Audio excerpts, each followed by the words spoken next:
Loud. Okay. Go ahead. Okay, great. Hi, I'm Brendan Ash. I'm the chairperson for the Design Advisory Board for City of Boulder. And I'm calling this meeting to order March 12th, 2025.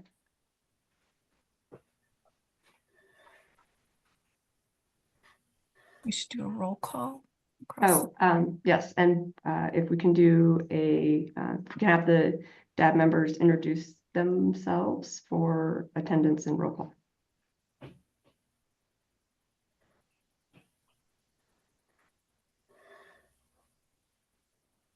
Jack Snyder, DAB.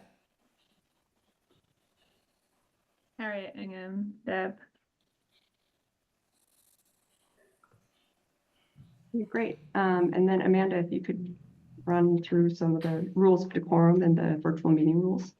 Sure, thank you. Well, I don't see any members of the public here. I will go ahead and just do a quick run through of it though, so that you guys are aware of these. Share my screen. All right, thank you for joining us. The city has engaged with community members to co-create a vision for productive, meaningful, and inclusive civic conversations. This vision supports physical and emotional safety for community members, staff, and board and commission members, as well as democracy for people of all ages, identities, lived experiences, and political perspectives. For more information about this vision and the community engagement processes, you can visit our website.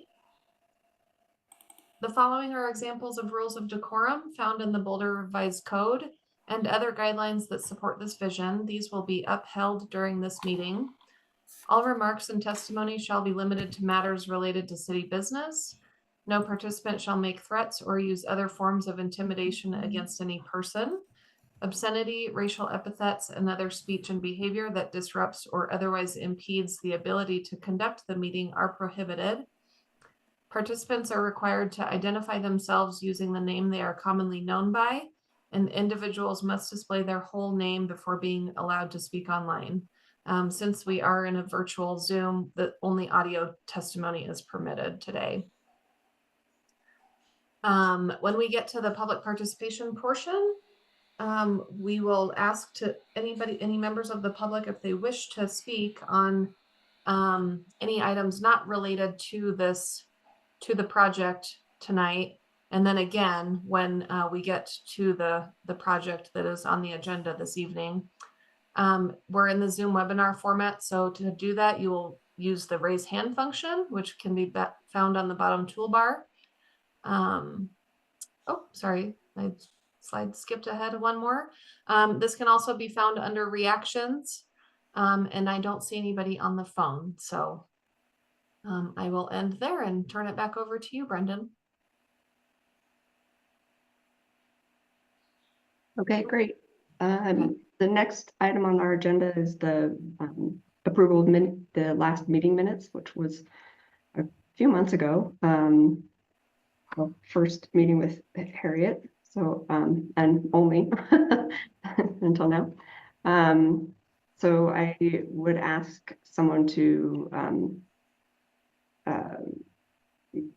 motion to approve the meeting minutes from September 11th, 2024. Yeah, I do. Second. Second. All in favor? Aye.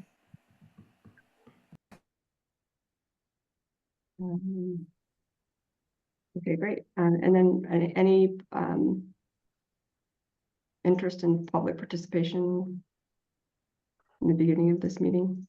Yeah, thanks, Brendan. I don't see any members of the public. I think only our applicant team is here. So we can go ahead and forego that section for now. Great. So then I'll go ahead and introduce today's discussion item. The project that we'll be focusing on tonight is Williams Village development. It's on the southwest corner of Baseline and 30th.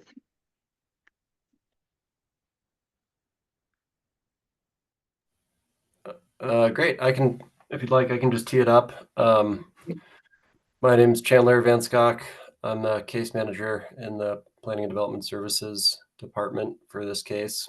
Just a little bit of background. This came in for concept review last year and was referred to DAB by City Council March 7th, 2024, almost a year ago, or just over a year ago, I guess. They're now in for site review. They've been through one round of staff review.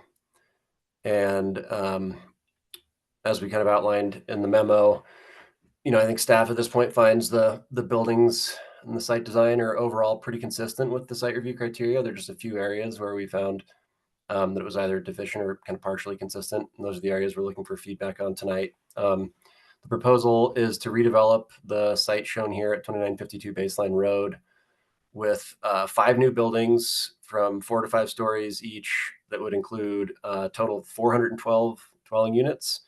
127 of those are intended to be student housing. And then there'd be a large ground floor retail component, which would actually increase the amount of commercial square footage on the site from, I think, 54,000 and change to about 60,000 square feet of commercial use. And that's really it for us with it. With that, I'll turn it over to the applicant. They have a presentation prepared and we'll give you a lot more details and then we can dive into the question and answer. And I'm happy to answer any questions if anyone has anything process related or otherwise for me at this point. And I will bring this slide deck back up after the applicant presentation, or feel free to let me know if you'd like to see what we have here too.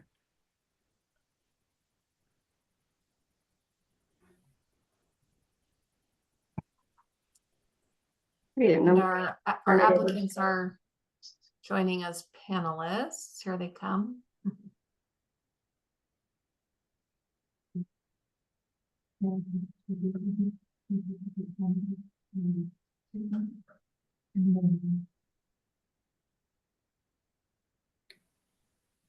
I see Kat, but I do not hear her. Hi. Hello. I think there was a little jump when you went ahead and promoted me, so I apologize. I might have missed the last minute or so of the presentation and what you guys were discussing. I was just teeing it up for you, Kat. I just gave the super basic overview of the project. Very broad overview, location and Wonderful. basic history. Awesome. Thanks, guys. Then I'm going to go ahead and jump in if that's okay. Yes, please. Wonderful. So let me get this to show up here.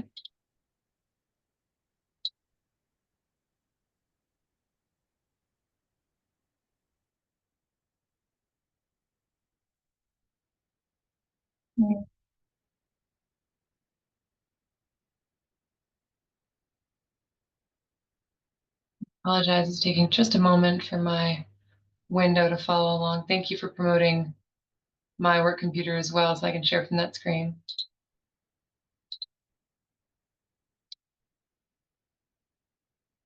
Okay. And if you wouldn't mind just letting me know when it shows up, that would be really helpful for me.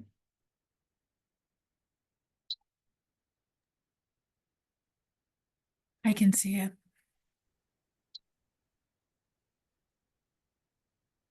Okay, great. Thank you. I appreciate that.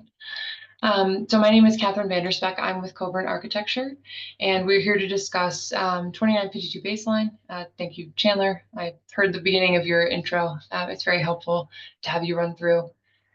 So as an introduction to the site, for those of you that may not know, and this may be everybody knows, but the current site is situated between Baseline and 30th Street and is bordered on the south and west sides by US 36. The site's largely asphalt. There's a strip mall in there, there's a hotel, there's a McDonald's, there's a Baseline Crossing project, which has a little bit of retail. The site is largely disconnected from the surrounding context. So the pedestrian paths don't move through, the bike paths don't move through.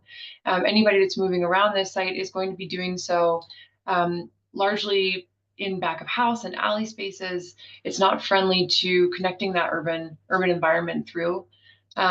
We do have commercial uses on the site, and it is a designated neighborhood center. We want to keep that aspect of this alive, but find a way to take this design from something that's not friendly to people and is more friendly to cars and make it something that works for everybody. So when we're looking at this, we are taking pathways and connections from spaces around our site and trying to blend them and weave them through, and to take those pathways and connections into a center that turns into both the neighborhood centers we know it in code, but a physical manifestation of that. So a space that feels good for gathering, that everybody's coming to, that livens it up and makes it a safer environment for students, for bicyclists, as well as keeping it usable and functional for those in a car. So our vision is a site that takes those connections and starts to use that to break down the mass of the site, to break down the available areas, and to put buildings in places that make more sense. We're drawing those sidewalks and those pedestrian pathways through. We're drawing the bicyclists through, continuing the multi-use paths that are around the site. And then as we do that, we create a node in the middle that starts to hum with activity and become a gathering place for everybody where they can enjoy it, as well as bringing a bunch of residents to the site that are also going to be able to enjoy this space. Part of what we're looking at when we're doing this is, yes, the connections, but also how do we create that detail? How do we create spaces that are going to feel good for people to walk through? What's the materials like? What does the wayfinding look like? How are we announcing lobbies and entries? And, this is where you go. This is maybe where you don't go. What we do end up with is a site that's full of buildings that only have 4 sides. There's no back of house here. The back of house uses are trying to keep as minimal as possible. But really, we wanted to avoid having spaces that weren't friendly. There's too much of this. It's visible. It's got frontage on all sides that people are going to be interacting with. And it really was important to us that those frontages speak to the pedestrians that are moving through this environment and create functional space. This is a diagram that starts to talk to those connections a little bit. So you start to see where the student housing element is pulled through the site, and those desire lines that the students have right now and how they move through connect over into the larger urban network, both along the multi-use paths as well as pedestrian pathways. There's a crosswalk here over Baseline that we've been working with the city to redevelop in a way that's going to make it really functional. It's going to create less accidents. Really supports the Vision Zero goals that we have at the city, but still functions really, really well just as a user standpoint. These students aren't having to go out of their way. It's easy. They're not going to, skip it because it causes extra complications. It would be remiss to do a site plan without thinking about how cars are accessing it. But one of our goals is to kind of de-emphasize the cars that are coming through. So we do have access points. We've reduced them. We're down at 4 from the 9 that we had originally. But we've made it really efficient. So the cars that are coming into site have an option pretty much immediately to get into a parking garage. Those parking garages are hidden within the buildings and surrounded on all sides by retail, which does give pause for a moment for some of the sizes of buildings. But I think that when we talk later on about what those sizes look like and where they came from, it'll make a little bit more sense. The goal here is to not have you walking by a parking garage. Buildings feel friendly. The buildings are part of a pedestrian streetscape that, speaks to people and less to cars. So we have entries, we have access points, but that's not the focus of the site. You don't end up with a big surface parking lot. You end up with spaces that you want to move through. Because we still want cars to be able to move through the site, we do end up taking some of those zones, especially this is Woonroof here at the south end of the site, as a low speed zone. So with the Woonroof, we've kept the connection for the pedestrian to come in and through, and really highlighted that pathway, especially for the 8,000 students that are coming from the side of the site. Highlighted that pathway out and made it functional for people and for the cars. Yes, the car has to move a little bit slower, but yes, they can still move through. It's just going to be a safer environment for everybody. As part of that streetscape, we are looking at how the building frontages interact. Where can we plan spaces for people to gather? Where can we take the building and make moves and make adjustments, tweak materials, do things that are going to create a space that people get to interact with? Is it more glazing like you see here? We have a pedestrian pathway that runs through that splits the building so that you can keep that strong desire line, and it creates something really interesting with the architecture.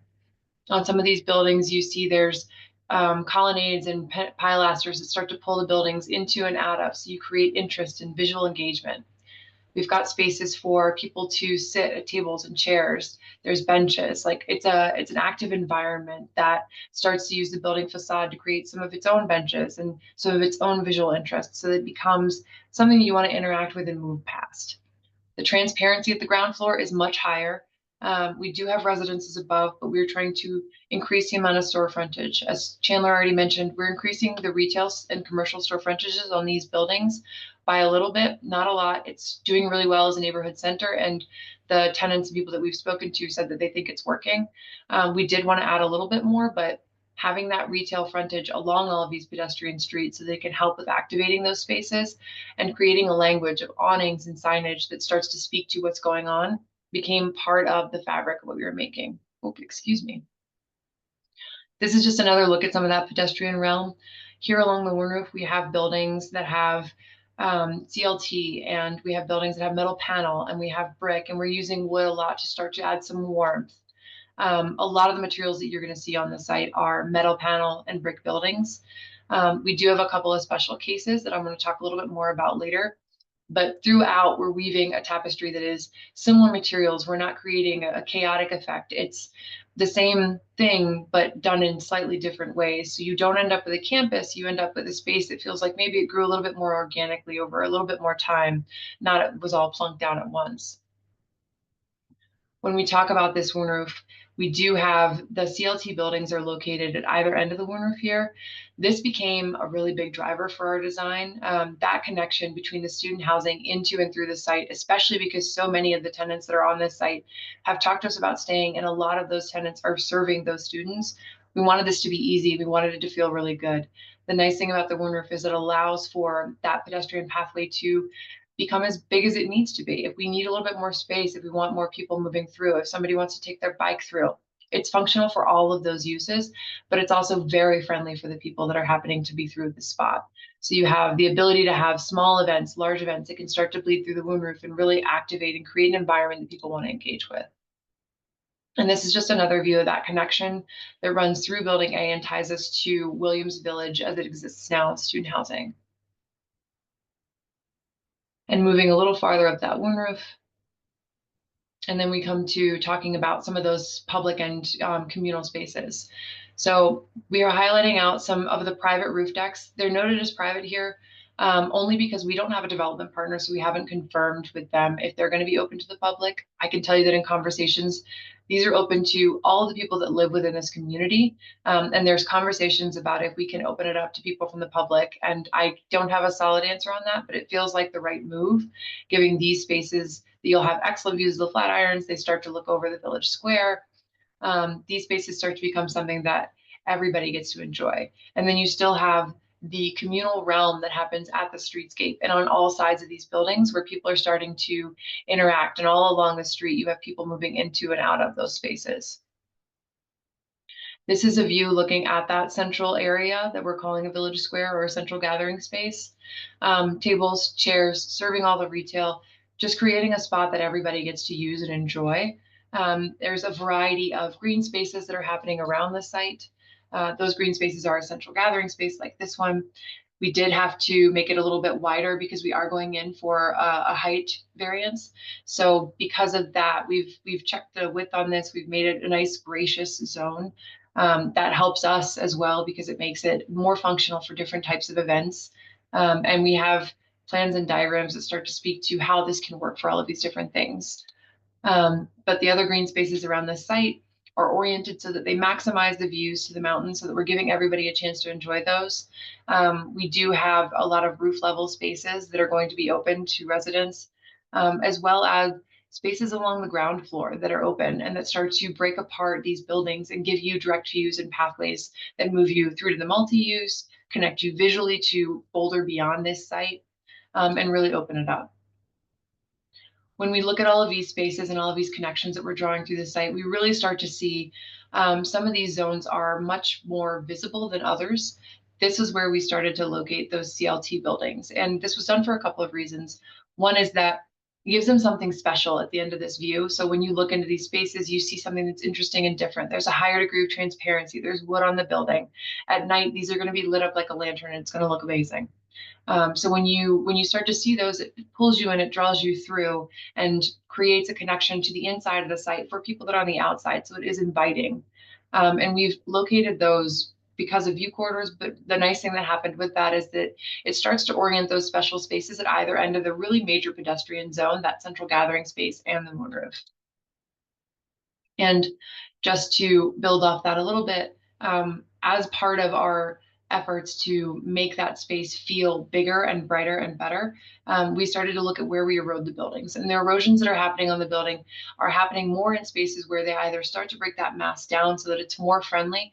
I'm pointing to places like along Baseline, and along the frontages here, where we start to break it down towards the village square, so that we start to peel building mass away in a place that's going to make it more inviting for the people that are using this space. You know, you don't have a big building overhang in the village center, you have a couple of staggered roofscapes instead. So it lets that space activate a little bit more, creates a dialogue between those upper levels and the lower levels, and doesn't block out a lot of light and air that you would want to have in there. I'm going to go into the buildings lightly and touch on these, and then that finishes me up, and I'm happy to answer questions and talk through more of this. But I didn't want to get too deep, so stop me later if you need to. For Building A, when we started the design on this, we put townhomes on the student housing side to try and draw that residential through, and did separate the building to make that connection happen. There is a connection at the top. It's a pedestrian bridge. We did that for egress, but we really wanted you to read this dual building as a separate piece.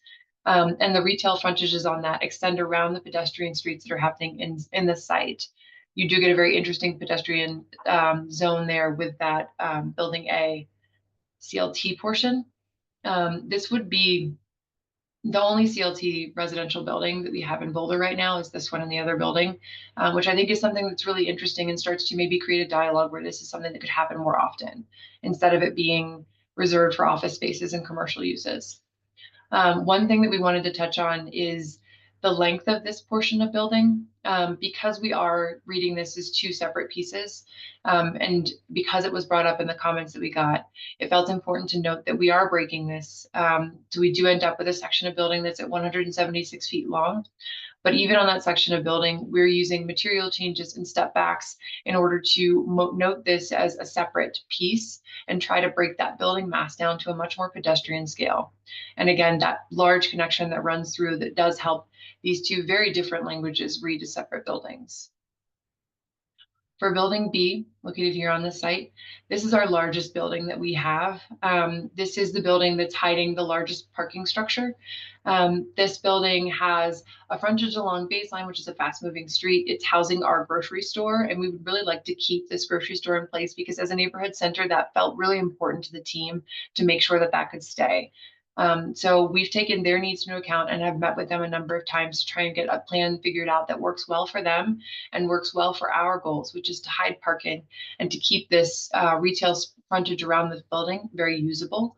As part of that, we start to break the mass down in other ways. So we're breaking the mass down on the upper levels to help this read as separate buildings. We're peeling some of those spaces off for the roof deck. And I wanted to highlight, this is an adjusted plan, and we're still working on tweaking this a little bit. But I wanted to give you an idea of the direction that we were going. So this is a rough outline of where the grocery and the garage are sitting. So we have a functional grocery store, and we've met with Sprouts and discussed this. We're camouflaging as much as we can. The only entries are here and here for the grocery function, but we're camouflaging as much as we can this garage by wrapping it in retail and the residential access ways. And then we're using step backs and material changes to start to break the mass of the building down. So you don't read this as one large building, you read this as a brick building, and this becomes a wood building, and this becomes another brick building. And you start to speak to a mass that's a little bit more people friendly. What this also does is it allows us to bring this slab down. So we had, at the time of our site review submittal, about 6 feet in the air. This slab was one continuous slab along the Baseline frontage. And having this break allows us to step the slab down and keep everything at grade and make it a little bit more pedestrian friendly there as well. Building C is a very residential building on the upper levels. The ground floor is a majority of retail. There's not a lot of back of house space here. And we've kept the material palette very simple, still calling in that metal and that brick. It is meant to create a little bit of a transition from the smaller scale of the McDonald's nearby to the larger scale of the Building B that we have adjacent. The lobbies and entries across the site, and especially here, are called out very clearly with a different material change to make that wayfinding really intuitive, especially with this building being largely retail on the ground floor. We wanted to make sure that that made a lot of sense and was really easy to locate. And building D is our other CLT building. This building, again, features that wood and lantern kind of language that happens around. It's going to be very warm and inviting at night. As a contrast, and to set it apart, the other portion of this building is metal and shows up as a kind of an element that is adjacent to and almost part of, with the exception of this upper level, we start to get a really interesting mix. This puts this kind of jewel of the site really along that entire village center zone, so that you start to see a lot of this and creates almost like a cup that is holding this center and kind of really defining the edge on it really nicely.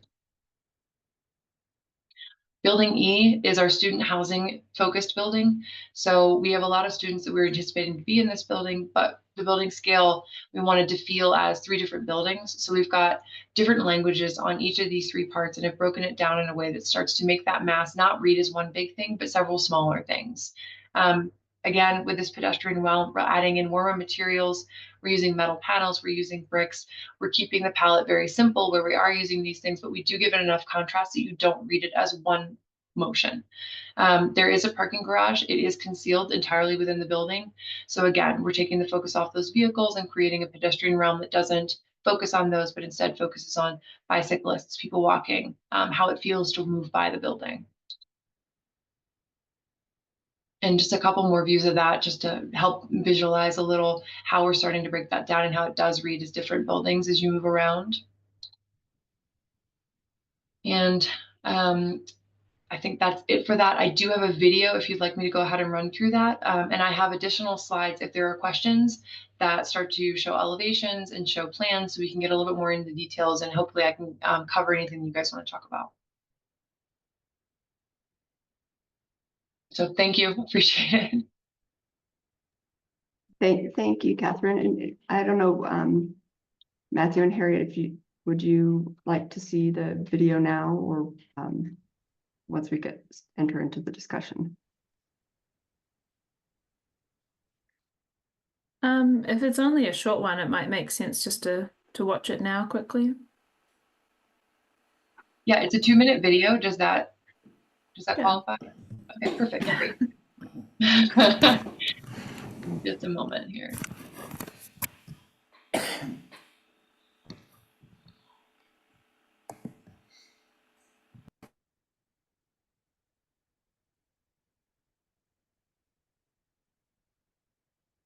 Okay.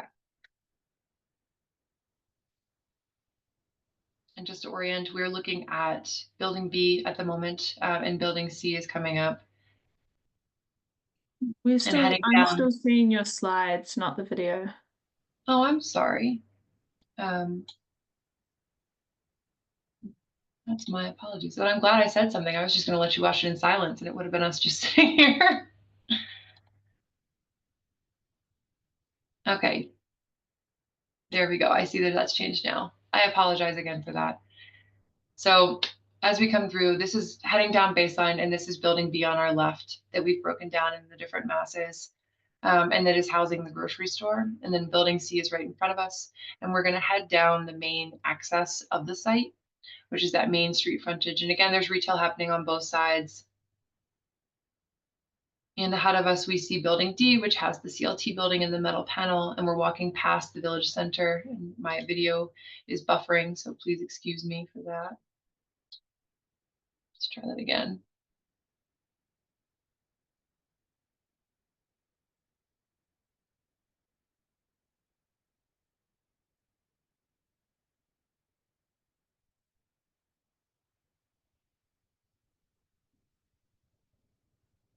And we have building A on the left.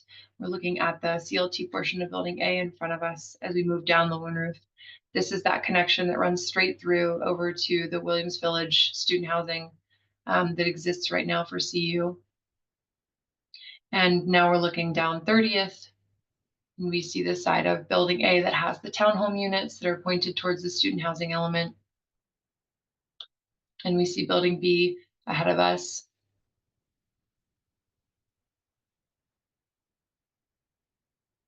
And we're going to head back down the street where, again, we have retail functions that are happening on both sides of this.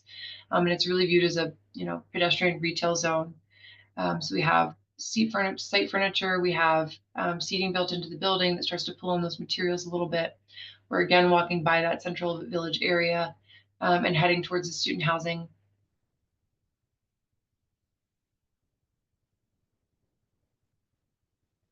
And we have the main entry to the student housing building, the garage entry. And again, it's reading as separate spaces that do separate things. And the language there is really designed to kind of make it not feel like one large mass.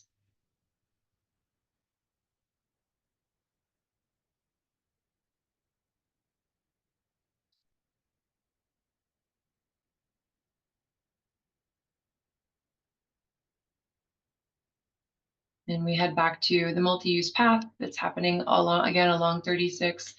The elevated highway here shows up really nicely, I think, in this view, and shows that, you know, we're kind of very, very easy to get lost against this highway. So the mass of this building doesn't feel quite as great when you realize that there's a wall that's happening. So we have to respond to the pedestrian as they move along this path. And that should be the end of the video.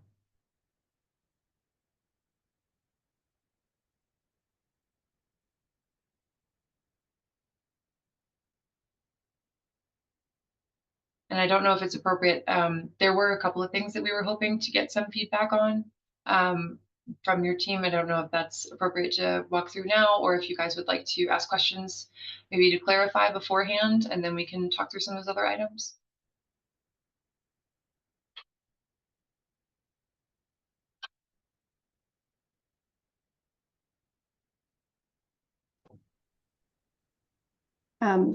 Yeah, I think that we can go ahead. Kalani, am I right that we can start introducing the packet for planning and the key issues that we're Yeah. trying to discuss tonight? We could do that if there's any kind of particular clarifying questions that you have right now. Typically, we would take those and then start the discussion. But if there's not a lot of those, and there's some things that Coburn would like to also add on top of the key issues, maybe they can be addressed together. So we might want to gather those, and then I can pull the slides for the key issues, and we can then look at how you want to break the time up for the review. Yeah, let's get any clarifying questions from the board first. I have a quick question. And we can table this if it's planned to be discussed in more detail, but just so I understand that some of these buildings are presented, assuming there's a height modification. Is that correct, Kalani? And if There is- so, I'm just trying to understand the ramifications of like what are the trade-offs for height? What are the you know, anything that's basically because of the height is you know, like a modification to the plan, or I know some of the massing reductions are probably answering some of that, but I'm just trying to get my head around like what are the required trade-offs for asking for additional height modification. Chandler is here. He's the case manager for the project. He can talk a little bit. We do have some design ones in the criteria as far as the height, but hopefully he can address any other policy direction on that. Yeah, I mean that's the one we provided is kind of in the site review criteria. For buildings that are requesting height modifications, we have different considerations that we're supposed to utilize when we're deciding whether or not to approve a height modification. So some of those are just overall length of buildings along public rights of way, which I think we included in the memo as stuff we're looking for feedback on.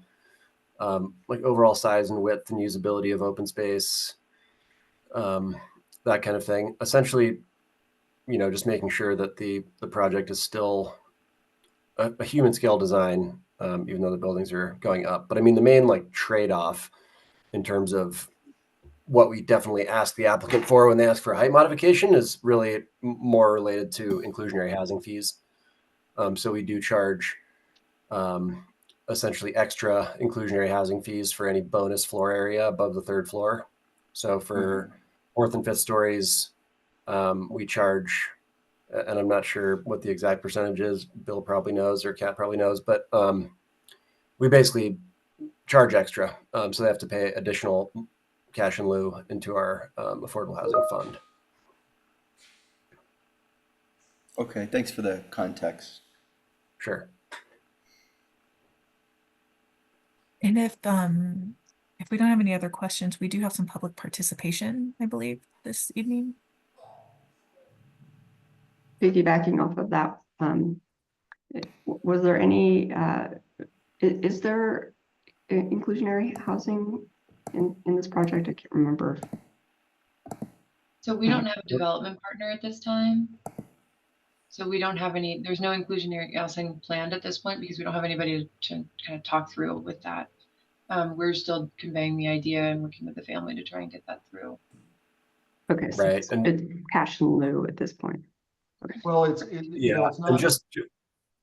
sorry, go ahead, Bill. Bill Holicky with Coburn Architecture. It's not a site review criteria, so it's not something that we figure out during the approval process. It's developed with the housing department, and that process really hasn't started very much with them. So as at the moment, it's call it a very slight preference towards cash in lieu, but that hasn't been finalized at all. Yeah, I was just going to say something similar. This is Chandler Vanscock again. Just that we can't actually require on-site affordable housing all the way up. They basically don't have to make the call as to whether they're going to provide on-site affordable housing or pay cash in lieu until the building permit process.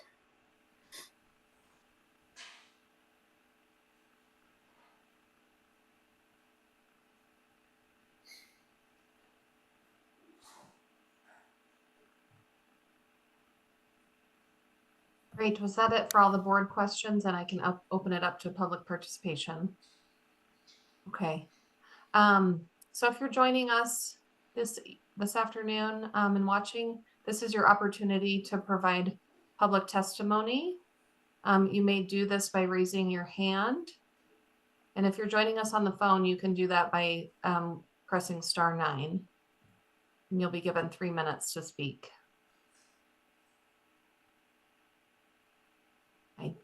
I'm not seeing a hand raised. Give it just another second for the opportunity. Okay. I don't think we have any public participation then. Lonnie, did we have, did you see if you had one? I person? see a person, Mary's iPhone in the list, but it doesn't look like they're raising their hand to participate. So we're going to pass I and think that's okay and to move move forward. on then. Yeah. Maybe they just want to watch, see how the presentation is. Great. So if we can jump into the key issues, Claudia, do you have the slide that we were with the planning comments? Yeah, let me share this real quick.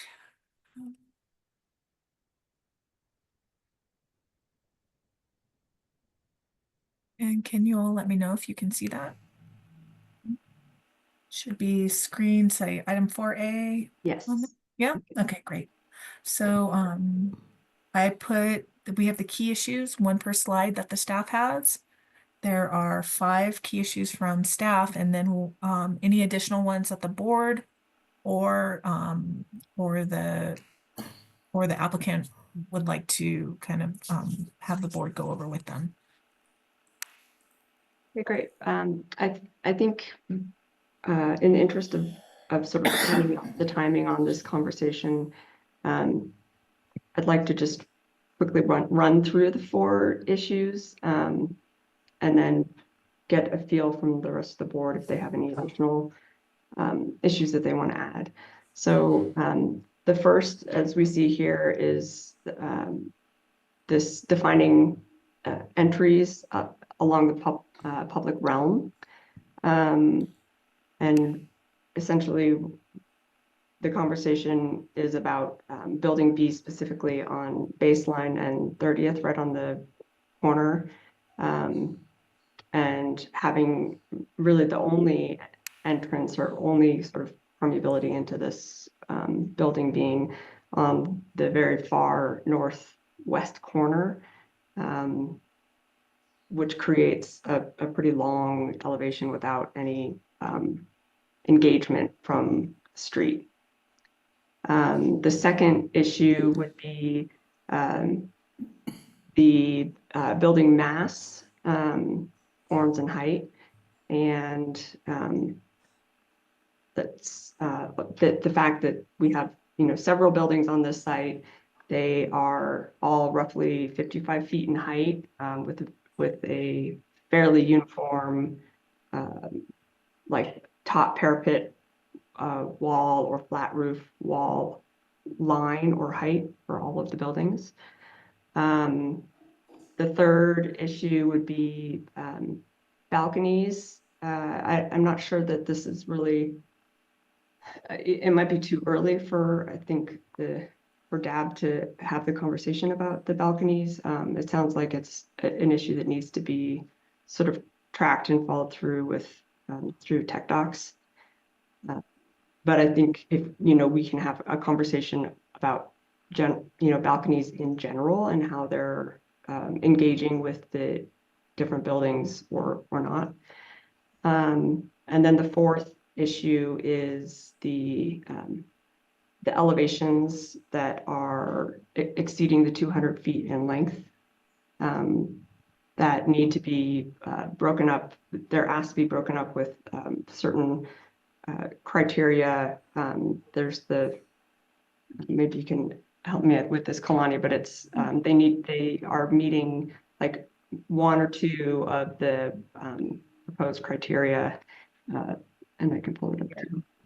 So there's two parts to this last one. It's a overall building length, and it's in respect to building A and building E.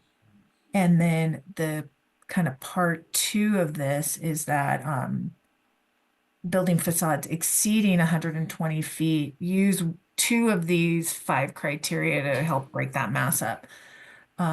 So we've got a couple of buildings here that are over the maximum length, and then one in particular over 120 feet that use one of these and not two of these.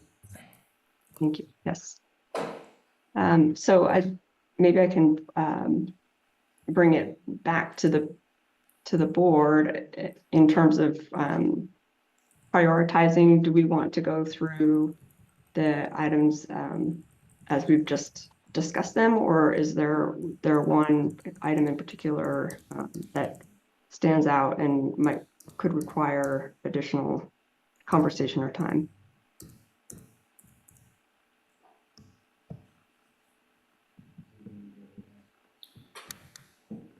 Yeah, Brendan, I think we could take them in order. My sense is that the longest discussion will be about these length of facades that may or may not meet the criteria for variation. But I think the first item with regard to an entrance may be easier to address to get things started. It's just my impression.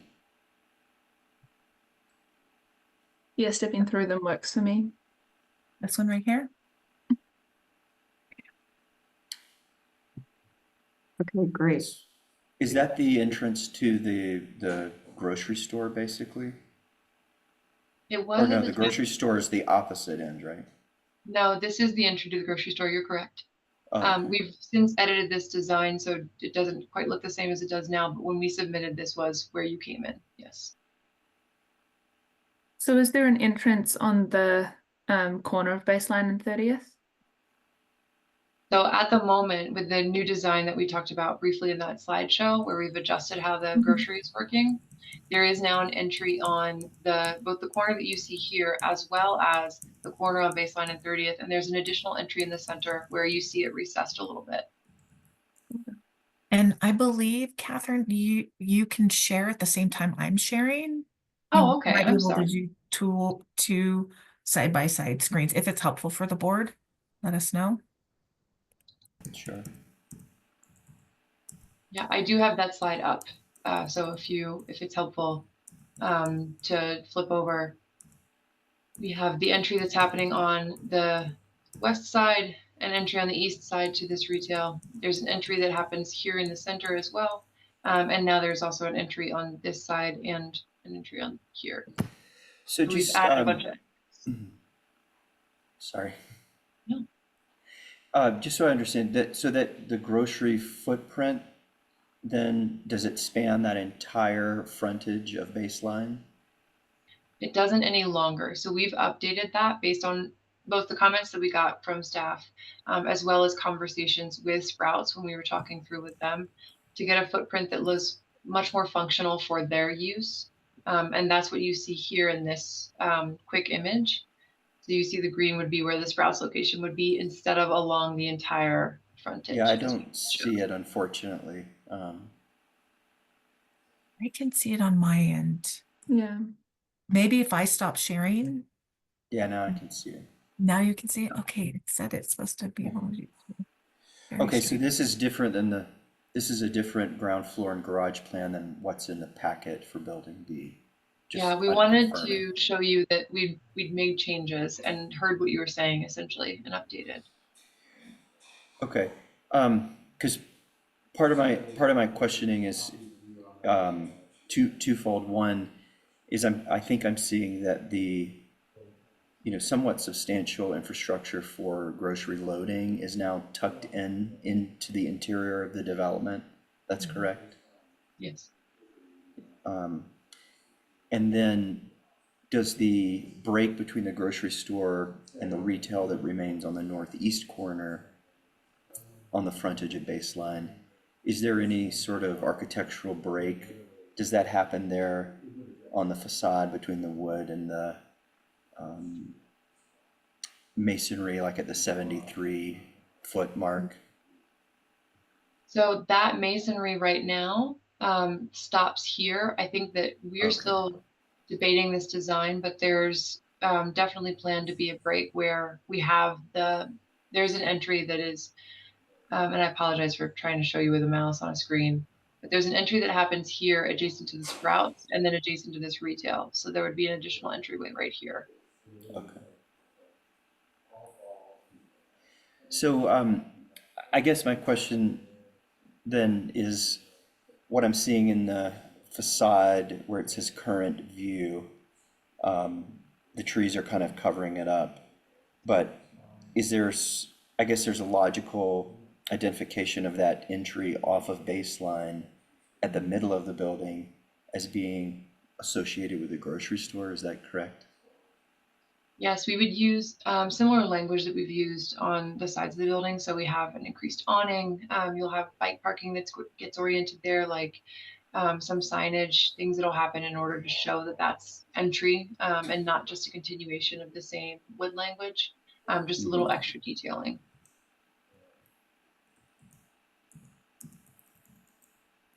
It's, let me just chime in. It's a little unfortunate that we're talking in theoreticals. I think Yeah. you can see that this is a challenge, right? Because you've got a direction from city council to say, hey, save this grocery store, put it in the middle of this building and make it a great urban place. And then, you guys are looking at it saying, well, where's my door every 50 feet, which we would always want too, right? So how do you balance those things? And I think this change that Catherine's showing is an attempt towards that. Like we can shrink the grocery store frontage on Baseline, and that allows us to put a few doors on Baseline, one in the middle for the, residential and grocery entry, and then one on the end for this other space. And your thoughts on that would be awesome because, it's a challenge. It's not an easy thing to satisfy both of those requirements.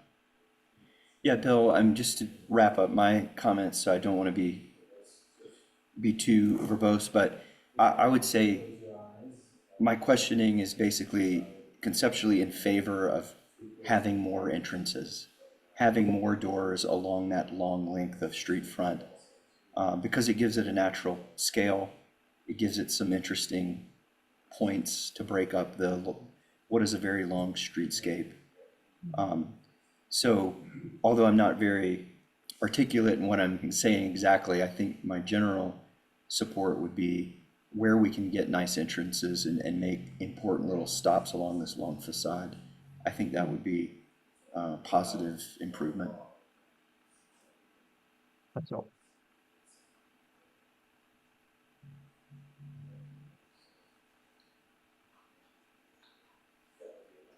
Yeah, when I think of sort of a grocery store that has a lot of like great permeability, I think of the Whole Foods that's in the Table Mesa Shopping Center, where they have a couple different entrances that you to access the different areas or different programs, and one of them is sort of more of your traditional like entry into the produce, and then maybe the other is more of an exit from checkout. And then they have an additional entry into the cafe area. But I think it allows easy access into different programs and different parts of the grocery. And I think that could be potentially helpful on this. So if there's, a point of access from 30th or from Baseline, as well as a point of access from the new I forget what we're calling it now, Carter Way. I wonder if it would just be more engaging to people that are both, in vehicles that are approaching the site, and also the pedestrians that are have now parked or they're walking through that area. There's just easy access and multiple points of access. Yeah, it just made me nervous having sort of that one corner, while it's nice and monumental, that having one clear access point was, I think, a little bit tricky. And I do have a question. So on the revised plan, the maroon is retail? Yes. Okay. Yeah. So they're just like kind of, we've had this discussion on this board before, on a project on Pearl Street, where you end up with a really narrow street front retail space, and what could potentially, like, what type of a retailer would be able to fulfill that space and be successful. I think that corner on the northeast side, where you're approaching it on Baseline driving west, or sitting at that stoplight on 30th and facing south, that's going to be your sort of jewel corner that you're seeing the site. I think most of the people are going to see the site for the first time right at that corner, and I just want to be sure that it is like engaging, and that there's an opportunity for enough depth and square footage for a retailer to be successful in that kind of sliver of space. I know laying out parking and laying out the parking garages is always a trick, and getting the mechanical in there and getting the shaft spaces and all. And I do understand that and sympathetic to it, but I just am concerned about now how very narrow those retail spaces have become, both on the north and south. Do you have any thoughts about what a good depth would be? Like when you guys talked about it before? Like what's a Well, workable depth? I mean, I think the project we were talking about before on Pearl Street, they were proposing that very narrow space be a restaurant.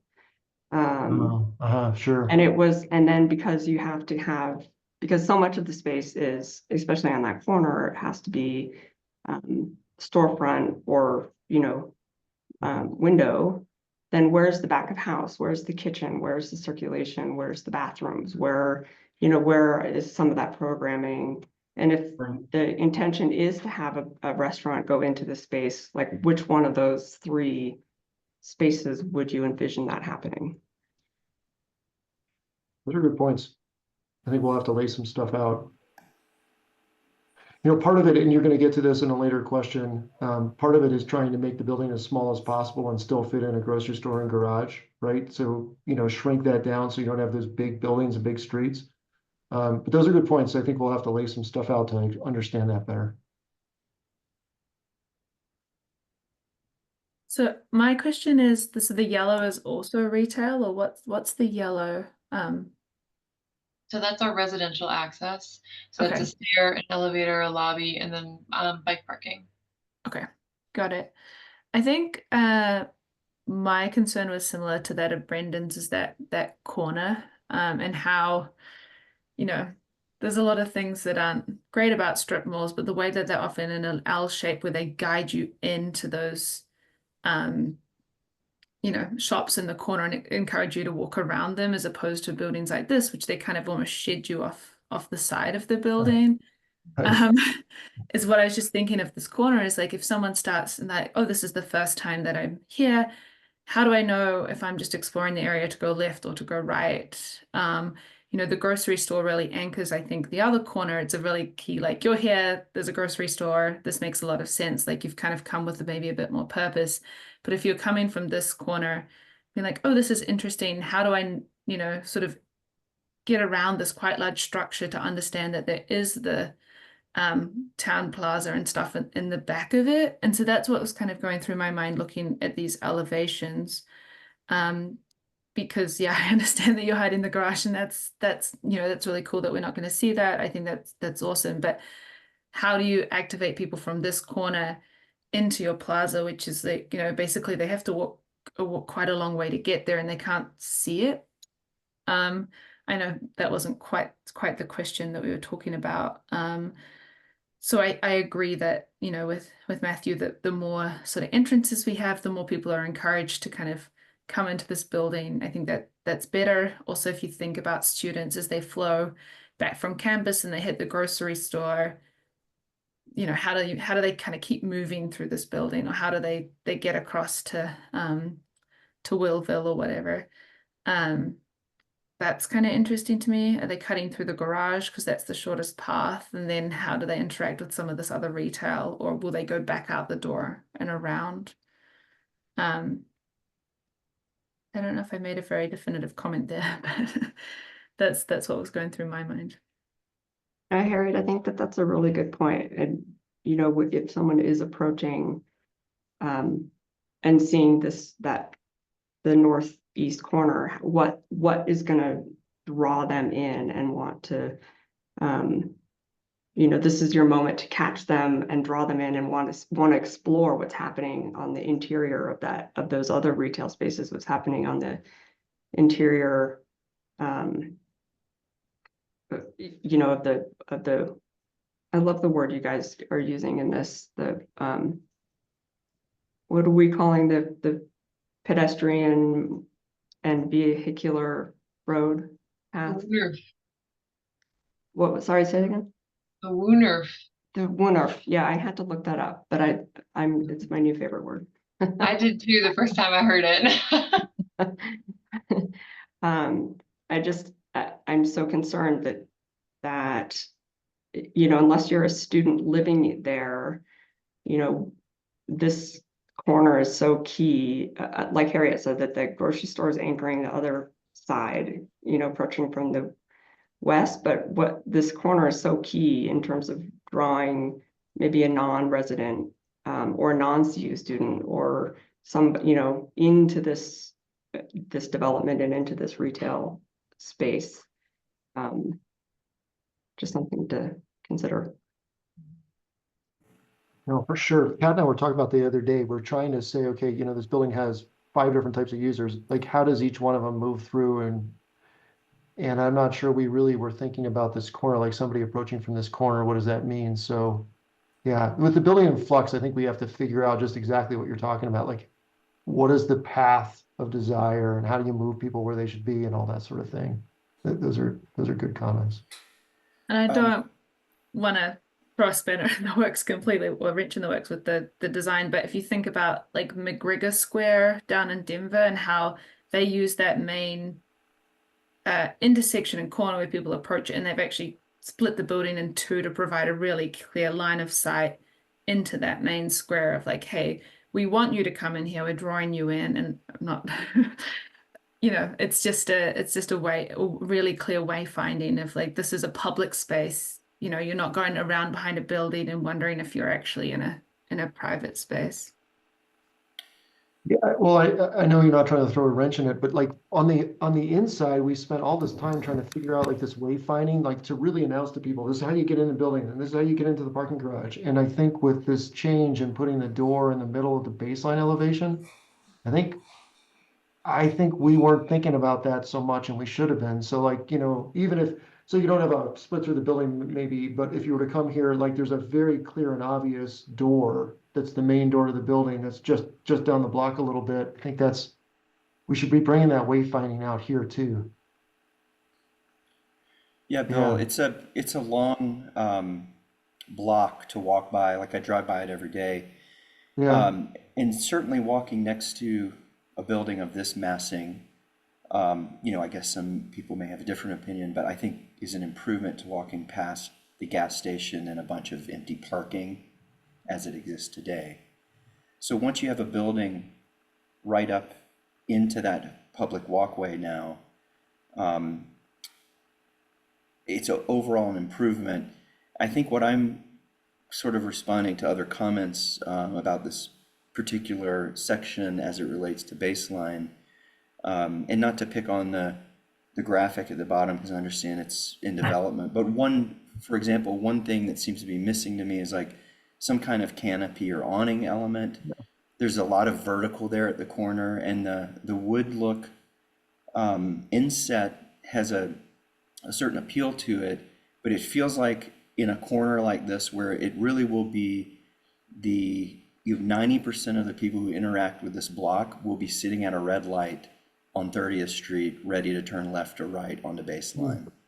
So I think dressing up this corner with respect to whatever sort of retail concept is in there, certain sort of retail-y language like a canopy or a slight vestibule pushed in or something to articulate that, I think would go a long way in anchoring that corner. And then you have more room along baseline as you move west to, properly address the grocery exits, and maybe it's storefront and not the wood look that goes to the ground for the grocery store. Maybe there's a change of storefront patterning for that. But yeah, it feels like there's probably some accessorizing to do on this corner without like a wholesale, like the massing is what it is. those are good. Yeah, that all resonates for sure. Yeah, thanks. Yeah, and Stephen Eckert here. Sorry I joined late. I don't know, can you guys hear me? Yep. Yeah, I want to reiterate some of those comments. And one thing, just looking at the window pattern, I like the verticality, and you've got the kind of vertical elements of columns kind of running up. I'd like to see the window fenestration on the upper level be more vertical. They're kind of reading horizontal against the vertical. So maybe a little more traditionally vertical might be cool. Maybe they get longer and a little bit skinnier, just kind of a picky thing. And maybe, I think right now, obviously this is just in development, looking at that cornice at the top, you've got that kind of cap flashing, I think you're just showing right now. And maybe that could be embellished a little bit on the corner. That might help that kind of pop that corner a little bit more. That would just be some quick, little simple tweaks that I think could help. But obviously we're not talking about a traditional building here that's, got a stepped cornice or something, but I think a little thicker cap flashing might punch it a little bit more. But yeah, just kind of agree with everything else that people have said too. Yes, Stephen, I like that, tying it into some of those corner buildings that are on like Pearl Street or sort of more Yeah. historic district that Yeah. have a step down and maybe in the parapet or have something to draw it. We've mentioned a lot of suggestions for bringing more intention to that corner at the ground level, but yeah, bring it all the way up to the roof. I like that. Yeah. This is great. We're taking notes on all of this. I love when DAB is like a brainstorming session. It helps us for sure. Thank you. And as you know, like there's a long way to go between now and when we start CDs. So all of this stuff, some of it, we need to get into the site review packet because the building's moving around, and some of it, we'll work on the details as we go, but this is super useful. Was like the locations of buildings B and C, are they sort of, if you swapped them, is that going to be complicated for roading? Is that why they're sort of the building forms that they are? I'm just assuming that's the case, and I wanted to check. Why don't you grab that one? So swapping them would definitely do a number on the roading. It also stops what we have right now, and part of the reason that C is masked the way that it is to continue that pedestrian pathway straight south from the crosswalk. Yeah. So we're letting the crosswalk drive a bit of that, and I'm just going to head to a site plan, which might help articulate a little bit. Oh yeah, I'm really familiar with the area, so that makes a lot of sense. Yeah. Perfect. Yeah. So that was part of what drove the location for that north-south leg of that street was connecting to that crosswalk, and that's part of the conversations that we've had with the city. So I don't think switching them still gives us that same. You'd end up having to walk all the way around, and B is a larger building. The other piece was that C starts to step the mass a little bit from McDonald's that's happening to our west, and it's not putting a building the scale of B right next to the McDonald's building. So we're trying to be a little bit more sensitive than neighbors. On one side, we have these, 80-foot tall towers. It's a little bit more friendly to butt a larger mass up against those. Yeah, got it. Cool. Yeah. Okay, I'm going to attempt, bear with me on the first summary of this, unless we have any further comments from our board. And I just wanted to note for Amelia, our new board secretary, that you're starting the summary for our meeting minutes. Thank you. Okay, so as the discussion pertaining to the entries connecting the building to the public realm, we are generally all in favor of more entries, that more entries is better, both for the grocery retail space, and now that we've seen a revised layout of the grocery and then the 3 additional retail spaces, that as many sort of entries that we can have for these spaces would be encouraged, and that we also encourage additional wayfinding on the exterior of this building B, on the Baseline and 30th Street, and emphasize, in particular, emphasizing the northeast corner of the building that can be called out with additional detailing, both at the ground level and all the way up to the roof level massing. How'd I do? Good. And then additionally, I'd like to just be sure that we touch on the taking a second look at the narrow retail space on the north east corner of the plan.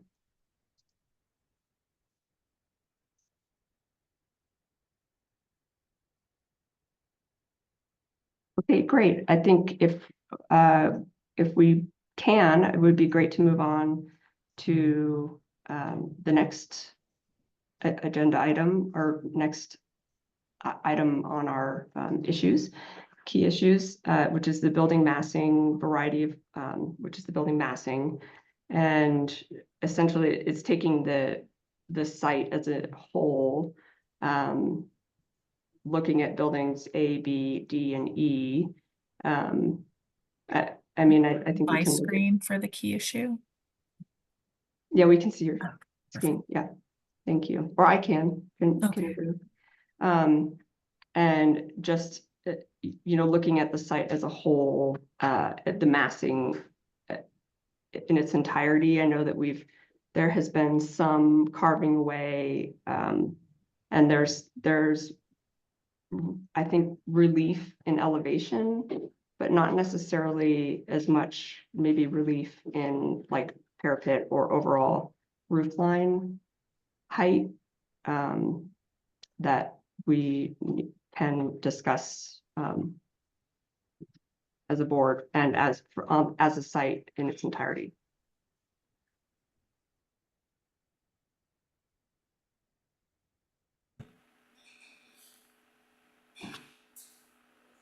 I have a I can few add- just general comments, maybe just to throw something on the table, see where it goes. But I think some of the step downs where the massing has been, or the height massing has been pushed down, where certain forms engage. I mean, there's a couple illustrated here on this very slide where you have the CLT building and you have the metal panel building taking on a different form and stepping down a floor. I think those are successful moves that are trying to achieve some of this variation in mass. I think where it gets more difficult, and this is not particular to this project necessarily, but where you do have the very long facades that are uniform, kind of like on baseline where you have the middle wood look section, I think that's where it becomes more obvious that there aren't changes in height. It's just due to the length of those massings. So I guess my point being there is I think I just want to acknowledge I do see a lot of successful eroding of the mass on the corners and stuff, and maybe just the attention in my mind it is drawn to where those long facades are more uniform in height.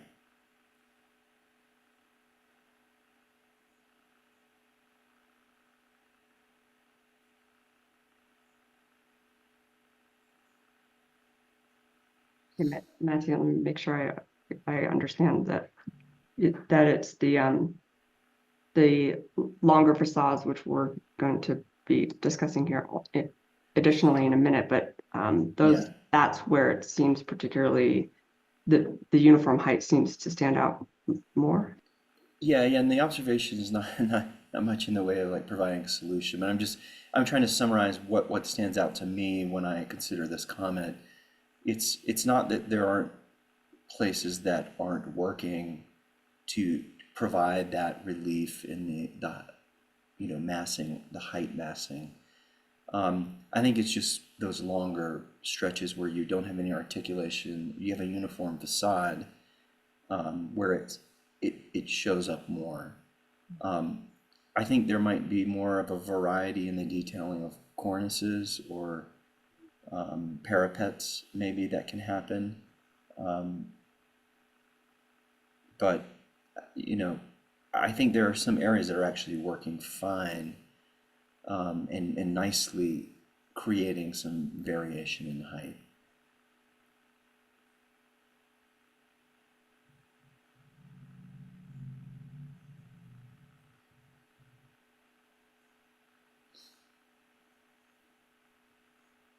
Yeah, I think I would agree.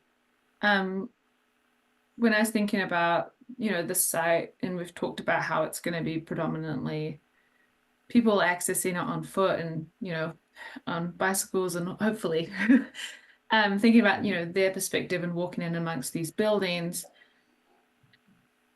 I think we can be, well, I find that I'm more forgiving with what's happening sort of above second, third floor when they're stepped back, because you kind of don't interact with them, but it's breaking up potentially also some of the facades along the base. I think could really help with that, because that's going to be what people are potentially going to perceive the most, as opposed to, seeing the tops so much. So I was flipping Matthew's comment, I think, on its head and being like, from my perspective, I'm less worried about the parapets and all of that. I'm thinking about, hey, and I agree, I like some of the little jewels you've put in there and the variation they provide. I think they're great. When they step back, I get less worried because you're not really seeing that. People don't look up as much. But thinking about how, if you are walking down against this really long facade, what is breaking up that perspective, particularly I think in these alleyways where it is going to be more foot traffic, maybe on that front facade where you're looking at it from the car and you might be further back. Yes, and I really do agree with Matthew's perspective on that whole, because you're seeing more of it as well. It's really stepping up. It's really long. You're looking at from further away. Those would be the ones I think, yeah, would be more of a concern. And then the ones that are directly on that square. But because I think you've done a really good job of shaping the way the buildings interact with that central square, so you don't have big chunks of facade there. So I think that, to my perspective, that works well. I just wanted to mention, if you want me to take this slide down so the applicant can show different views of this, we can do that. Yeah, it was all right for me. But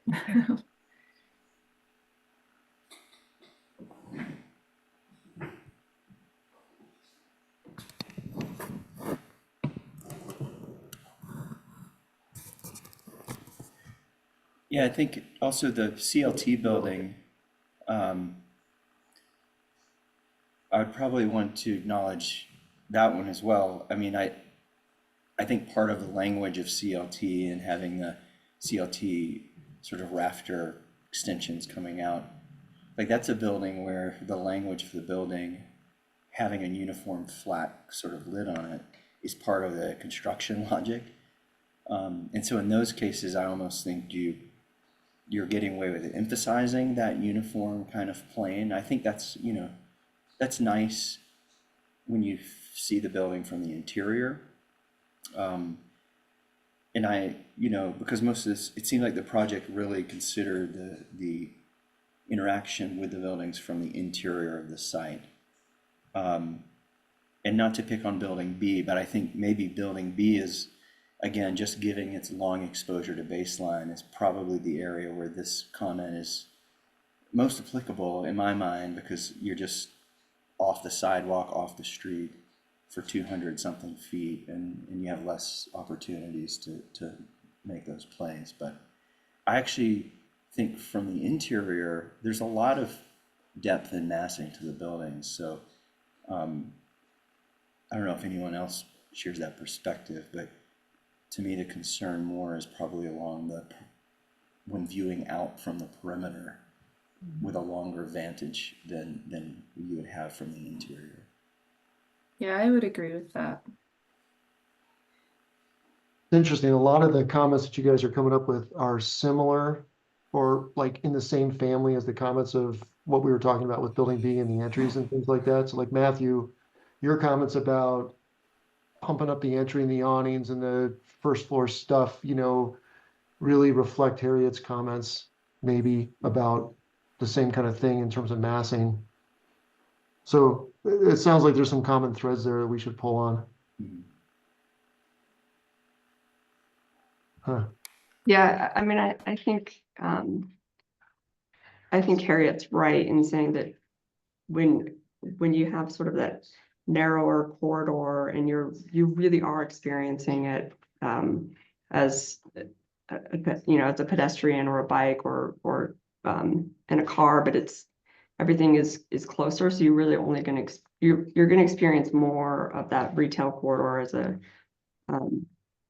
from like the human scale. And I think that it's been addressed really well in that corridor, that the interior portion of the site.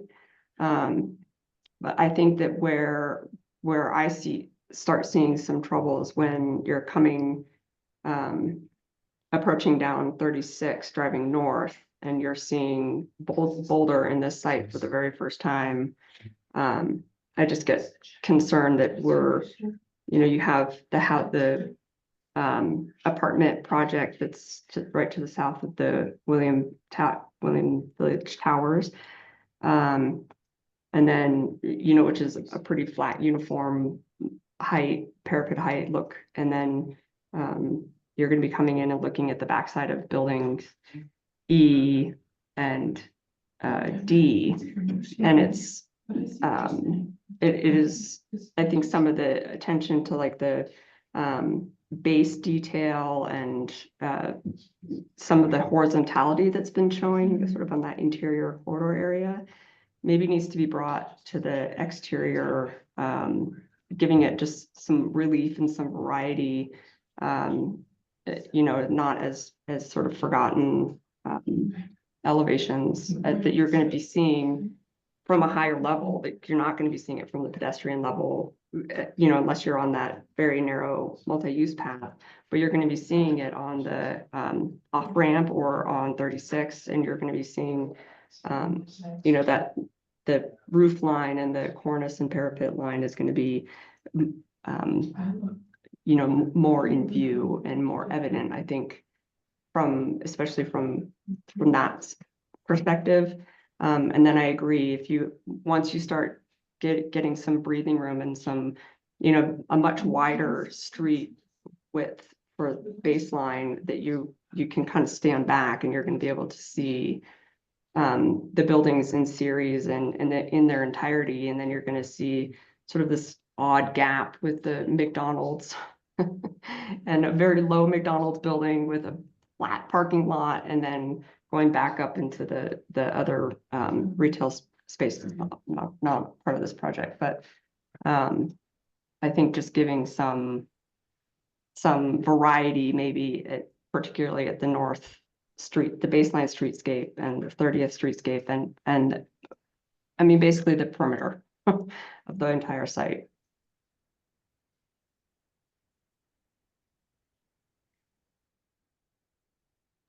And Stephen, I don't know if you're still on here, if you still have any comments.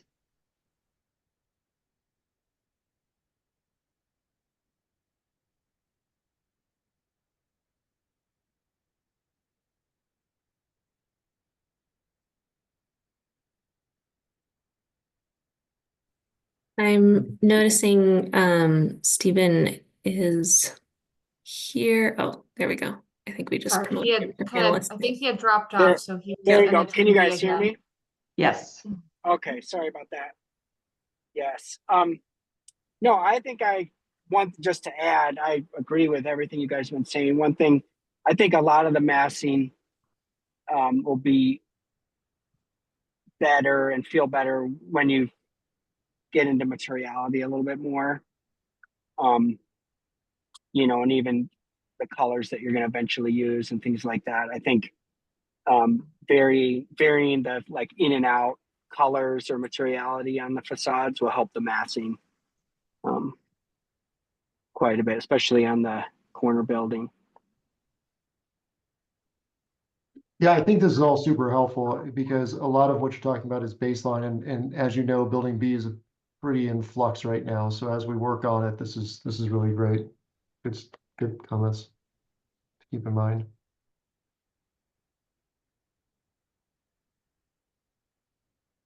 I'll just add one last thing on this topic for myself is I think that when we look at the perspective from going north from the off-ramp from 36, as you drive by at 50 miles an hour, I think that's building E up on along that boundary, if I'm not mistaken. Yeah. I would just add that although there isn't a lot of variation in the height, I think there are enough sort of sawtooth massing pushbacks along that facade that does, in my mind, and there is a perspective in the packet that illustrates that. I think it does alleviate some concerns about this lack of variation in height because you have so many varied setbacks and angles on that sawtooth edge.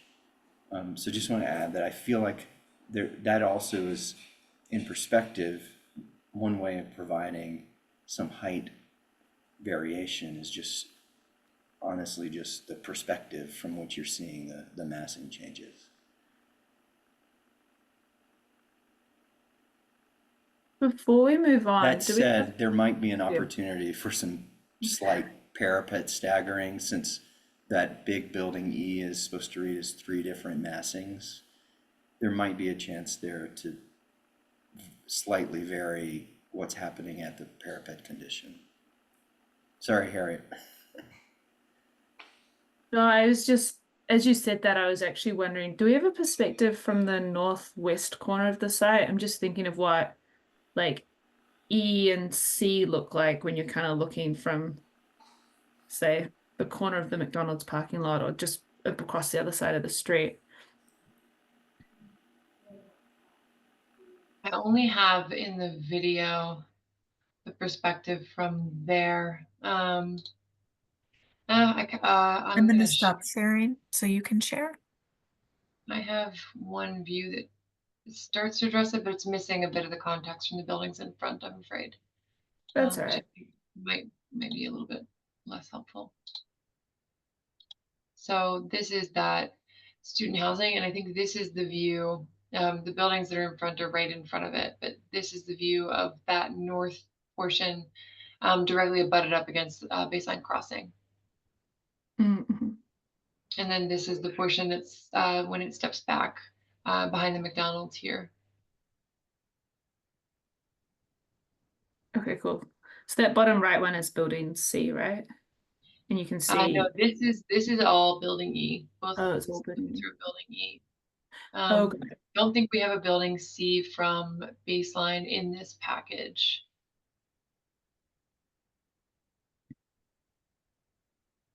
Unfortunately, I do have it from the video. I think it's okay. I was just thinking about that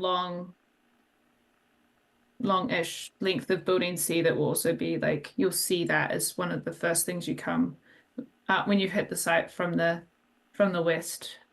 So I guess just a note that our comments probably on building B and the long facades would probably also apply to that, because you'll kind of see it over the McDonald's, given the relative height of the buildings. Yeah, you will, yes. Yeah, well, when we started that building, we were like, okay, that's the back. And then all of a sudden we realized that's not a back at all. Yeah. Like the front of the building. So we had to like redo it. All these buildings have 4 fronts, which is pretty challenging. But you're right. I mean, that's very public face of the project. Yeah.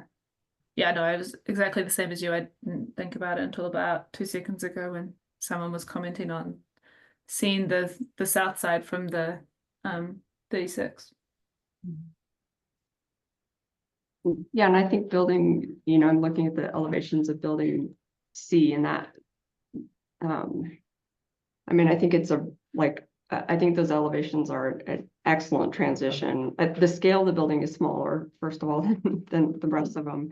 But I think it's an excellent transition, especially from that like lower McDonald's to the bigger building B. It has a lot of the ground floor retail is really varied and grounded and is different from the lighter, I think it's the lighter brick levels 2 and 3, and then it looks like it has some different treatment on the cornice, like maybe a solar shade type metal detailing. But I think it's regardless of it's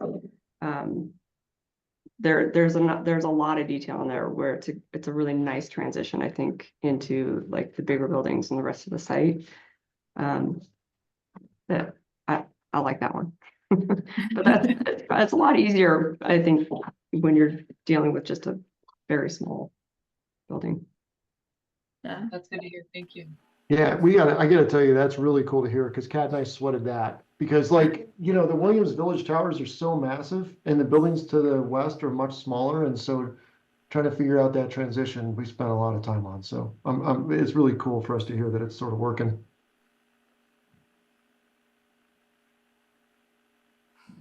Okay, great. I'm gonna sum this up then,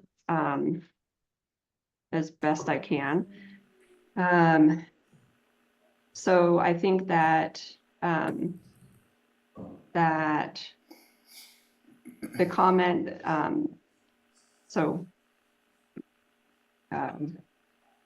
guess I'm also to Amelia, I'm announcing my summary. Thank you. You're welcome. So as we're discussing the general massing of all buildings being around 55 feet with somewhat uniform roof lines and parapet lines, that generally, I think it does not necessarily need to be revisited or addressed when we're talking about the interior portion or the courtyard portion, but could potentially be revisited when you're on the perimeter of the site. And that it doesn't necessarily need to, like the heights of the parapets don't necessarily need to be varied, but could potentially just visually look varied through like a change in material or a change in detailing. Yes.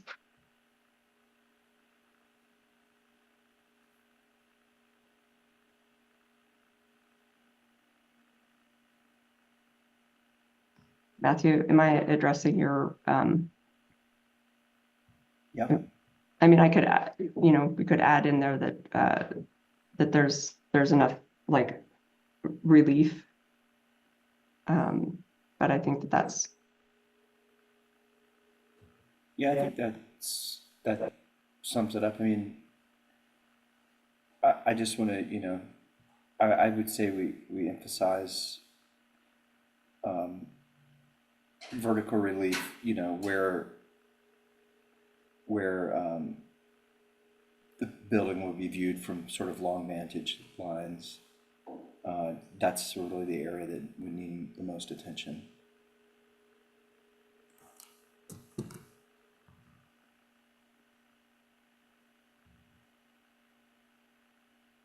Okay, I feel like I could sum that up a little bit easier. Generally, the roof lines can be addressed through material changes and detailing, and need to be particularly revisited on the perimeter where you have a longer distance vantage point.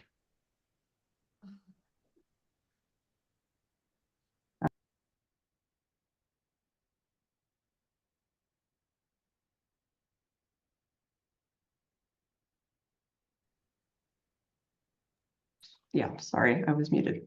So I think we're doing fairly well on time, but I'd like to move on to this balconies conversation and Can you see my screen? It's showing me that it's not able, so I think, Catherine, if you can stop sharing on your end. Not sharing. I see your screen. Can you see it? It's saying it's paused for some reason. Okay. yeah, I see key issues number 2. All right, let me stop. It's showing us presenter view. Let me see if I can do this again.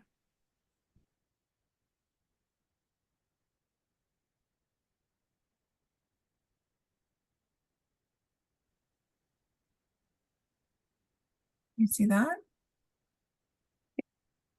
Yes. Yeah.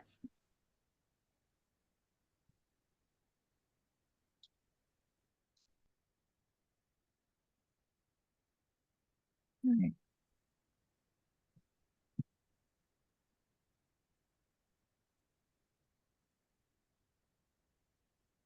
Okay, so I'm not 100% sure we need to spend really a lot or any time on this, but I would like to open that opinion up to the rest of the board.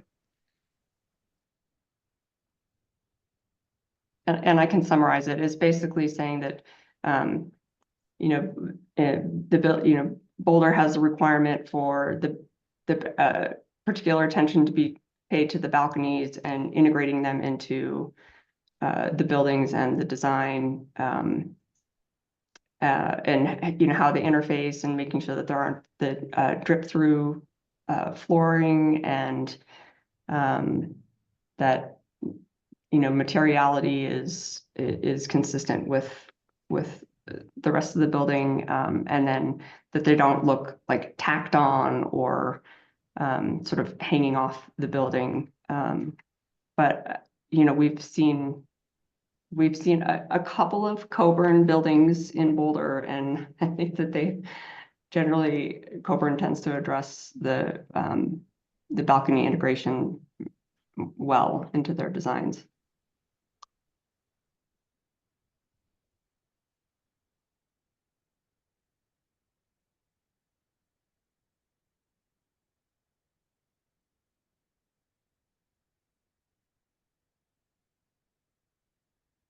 Does building E, the student housing, does that building really have balconies at all? No, And that's for programmatic reasons, right? Because it's student housing. you got it. And building B, in the newish revision of the design, are there any balconies facing baseline? Yes, but they're set. So the facade on building B, I'm sorry, I should just share my Oh, so screen. that massing pushes back there. So there's Yeah. balconies like at that relief. That's correct. But we've pushed the massing back to kind of pull them off of baseline, so you're not sitting on a balcony right on baseline. That sounds really unpleasant. Yeah. Yeah, that was the nature of my question. I was just wondering where in the plane of the building footprint did those balconies sit? And that sounds like a good move, that there's some relief there. The thing is, The other thing is, I know you're probably not to this level of detail, but are any of your visualizations showing like the railing material? Is it mostly opaque? Is it solid? Again, that's probably a design detail that isn't pertinent, but I'm just curious what the thought is about the permeability of the balconies.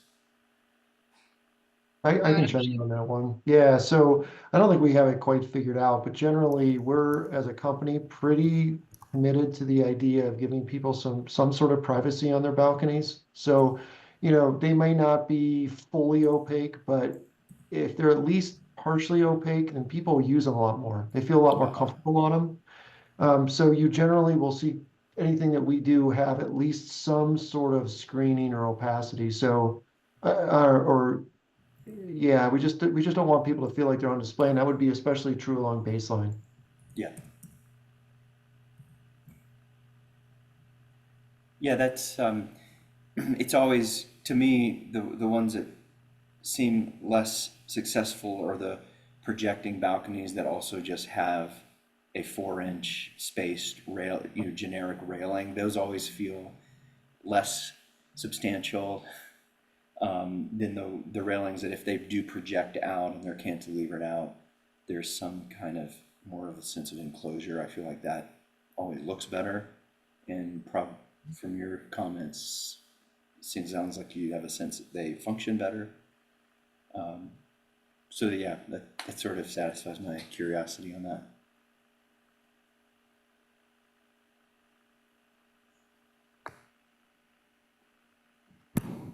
I feel like when we were reviewing the Harvest House project, the new student housing there, the conversation came up about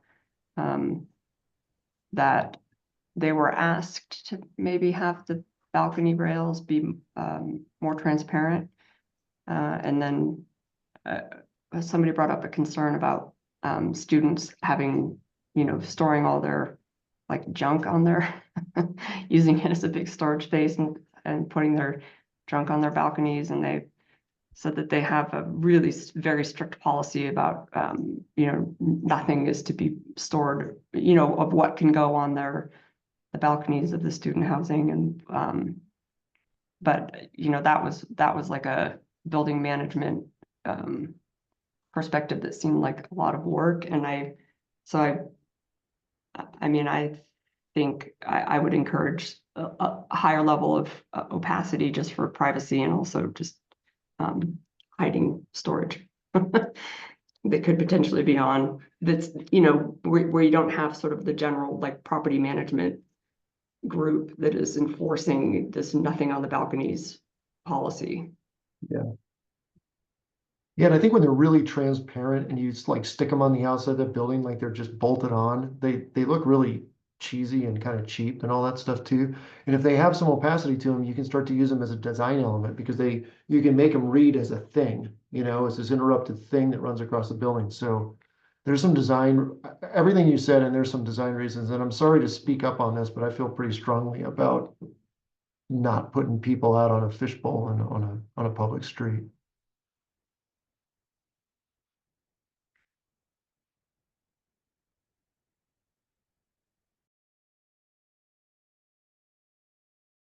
I think if I were just to, no, first, Harriet and Stephen, do you have any comments? No, Those- I don't think so. Everything else has been covered.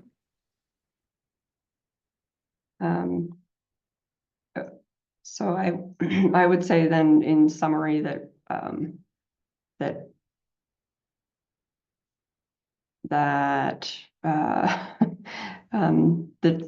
like the balconies and the materiality will be revisited during tech doc, but that the DAB would, you know, agree with the applicant that some level of opacity for the balcony rails is encouraged.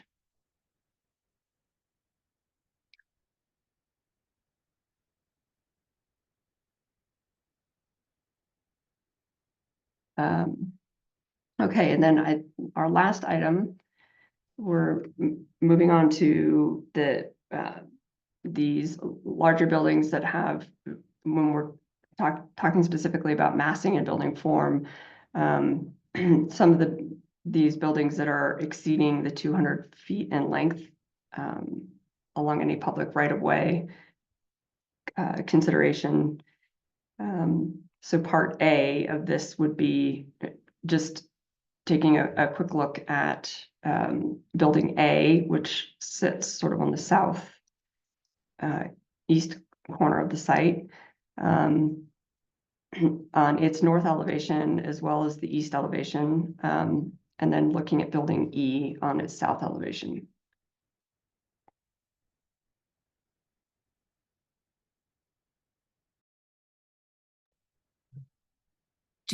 Would you like the applicant to display that 30th Street elevation, since those are the two buildings, that particular elevation together rather than the screen that I have up?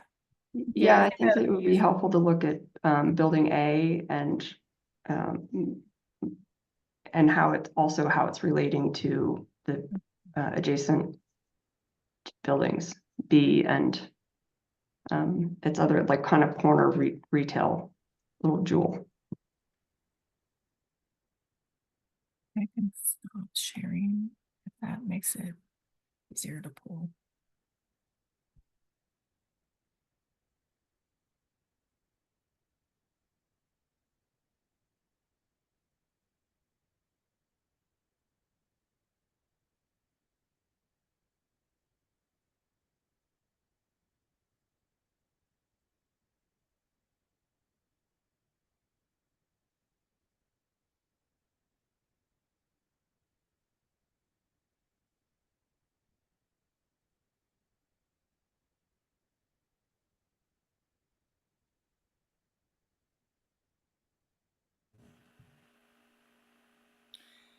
Is this facade of building A, has it been revised and redesigned since those comments were issued?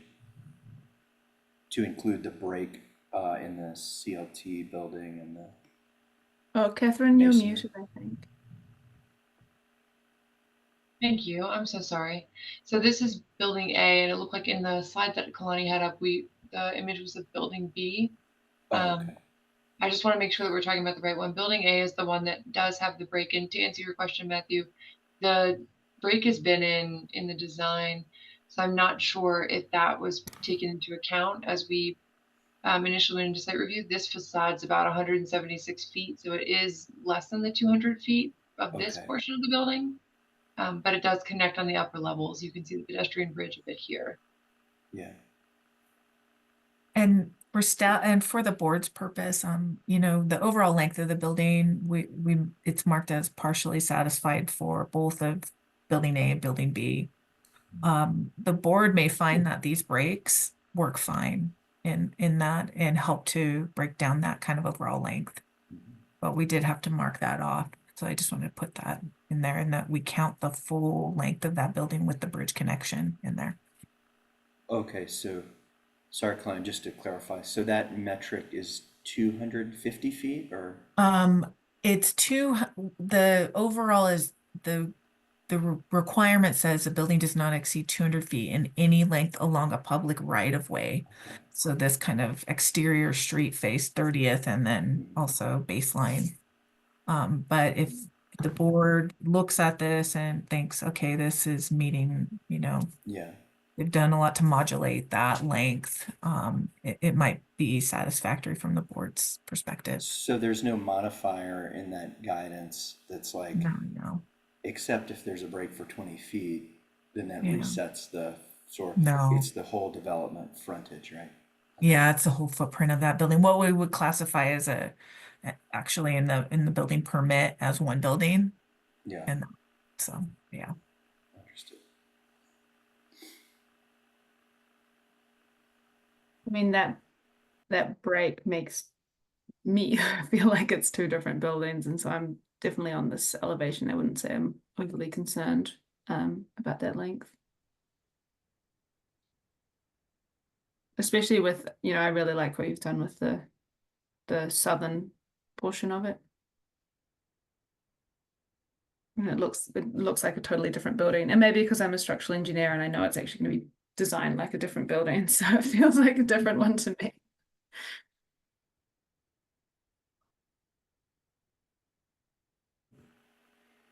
Yeah, I think this facade isn't terribly problematic in my view. There's the obvious break, but I think even the 176-foot massing, is using techniques that are dividing that basically into 3 different sections, which is successful. I mean, I would add in a way too that's complementary to one another and not in a way that creates like this disjointed aesthetic. So, in my mind, like this building A is using some very nice devices to satisfy the requirement, the intent.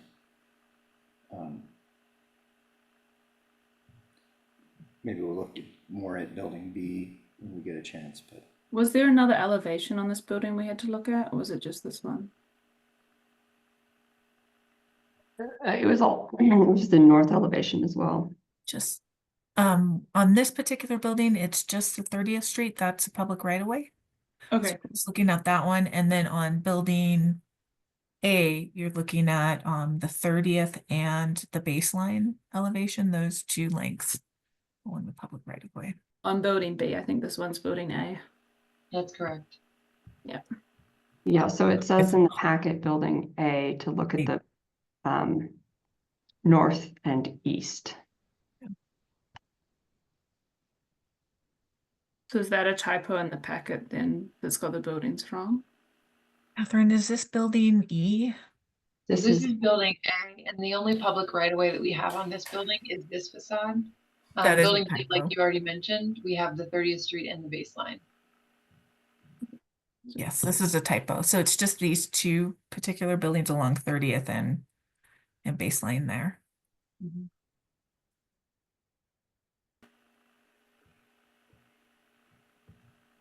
maybe we could take a look at the I think it's supposed to be building north elevation of building B. Sure. I think Stephen had his hand raised to say something. Sorry to. Yeah, sorry, I'm having technical difficulties. Can you hear me? Yep. Yeah, I just wanted to reiterate that I don't have any problem with the length of this building. I think the 2 sections where it steps back, I don't know what that depth is. It looks like it's about 5 or 8 feet. But that seems to me to satisfy that intention. I mean, I guess if, as you get further, if there's any issues, you could I mean, I guess the color, it matches the brick is the same color as on the outside. And maybe if it was a darker color, it would push back, but you have the dark middle. So I'm not sure that would matter so much, but it clearly reads to me as 4 buildings along this block, not 2. So, and I think that satisfies the intention of 4 masses.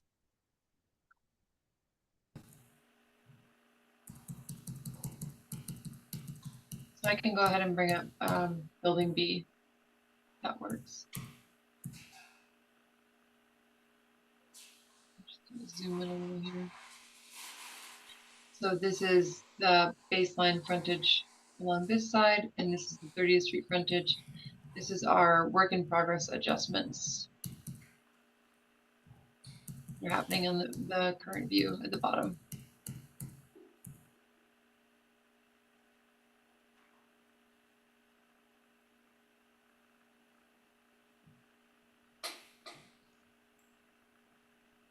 So that stair core that's sitting on 30th, is that correct?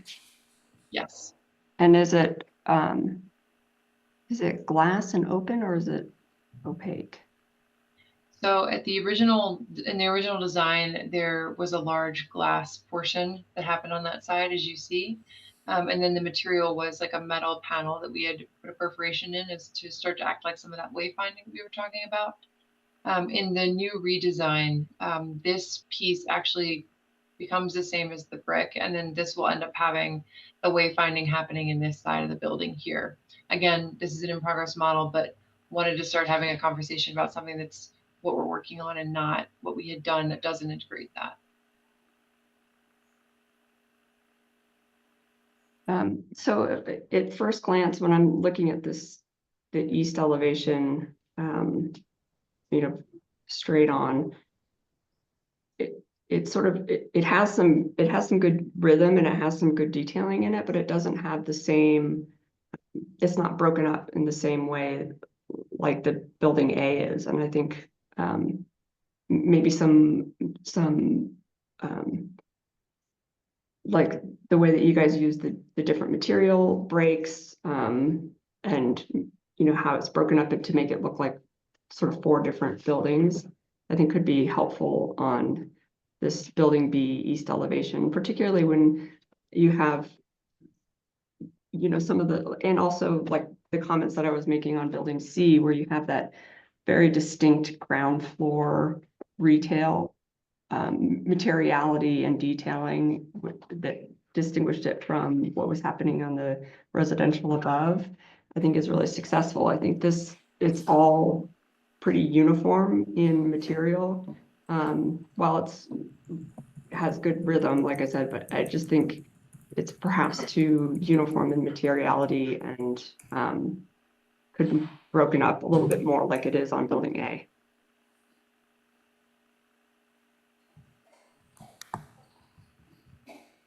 Or just to add to that, Brendan, or like it's broken up on building B on the south, east, and north. I'm looking at the elevations in the packet, and this is the one facade on the east that doesn't enjoy some of that variation in massing, like from the street to the parapet, it's all very flat.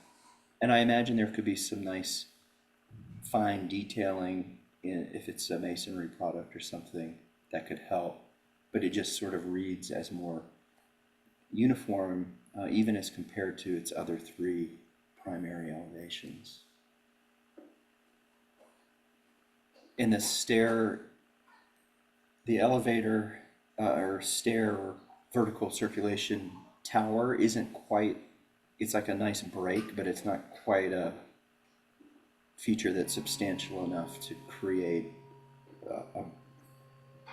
a break in the overall rhythm of the facade. I mean, I love long facades that are like all the same, but I think generally the public reaction to that is a little different than my personal reaction. So it seems like there's already a language employed on the other 3 elevations that maybe you could inform some part of this east side, maybe even the southeast corner where it turns into the street to the interior. There could be some addressing of that entry point as well. Sorry, Brendan, I just Yeah, I was gonna tag say, I along think, on your good comments. can you guys hear me? I was gonna say some of it for me is like again, you guys have just gotten into this, but there's a lot of repetition of the windows, like on the lower level, especially on that, I know we're not really talking about it, but the north elevation, we have those almost like storefronts along the bottom. There could be the brown middle section, maybe those are a little bit different fenestration windows along there. Same as you're getting up and the windows above, you might be able to create some of that modulation with changing the windows. So it reads as sort of three distinct buildings, let's say. Just trying to think of easy ways you might be able to do it. On that west elevation, what is happening at the ground floor? Is that in the middle? Is that there's just a big black band? Is that So changed that's an now opening. because of the new layout with the? It has. That was the opening into the parking garage, and what you're seeing is a view plane that's not cut back quite far enough to hit where we need it to. So you're actually, well, or it is cut too far back and it's in the middle of a wall, and that's why it reads as black. So that's an error on the elevation. Okay, yeah, and like I said, I recognize that that grocery store footprint has changed this elevation too, but I would like to see just the language that's used on that west elevation brought over to the east. I think it is broken up really well, both horizontally and vertically with the step backs. I think you have a balcony in there. Even if you can't add the step back, this elevation in particular has just the overall like roof line height is too uniform, and I think the elevation is too uniform, especially when you have such a different language happening on all the other elevations going around the building.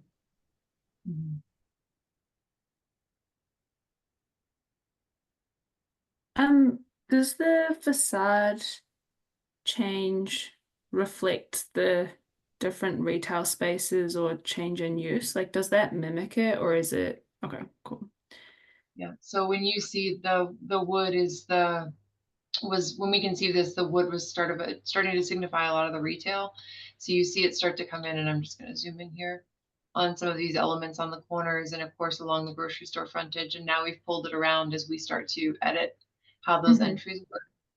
So it just adds a little bit of warmth to those spaces that people are going to be moving into and out of. Same here. When you look at the south elevation in this largely retail street, we start to add that language in. Okay. Yeah, I was just thinking back to our like discussion about wayfinding earlier, and if there's something on the facade that really mimics, like, well, this is shop 1 and this is shop 2, and they're different spaces. So you've been to shop 1, but you haven't seen shop 2, or whatever that might be. If there's a way to reflect that on the facade, that might also provide some of that like breaking up or interest, but also sort of have that multi-purpose of also helping with wayfinding. That was just my thought. But I agree, I do really like the west elevation with the step, and if some of those elements were reflected in the east elevation, I think that would work.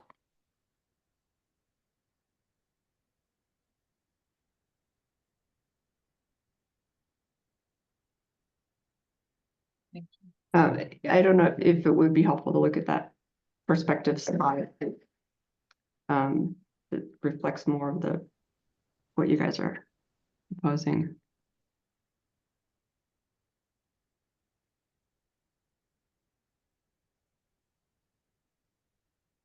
Yeah, I think like in every other elevation, that wood goes all the way to the roof, or to the roof. I think that might help that facade. And I agree with Harriet, some wayfinding would be great.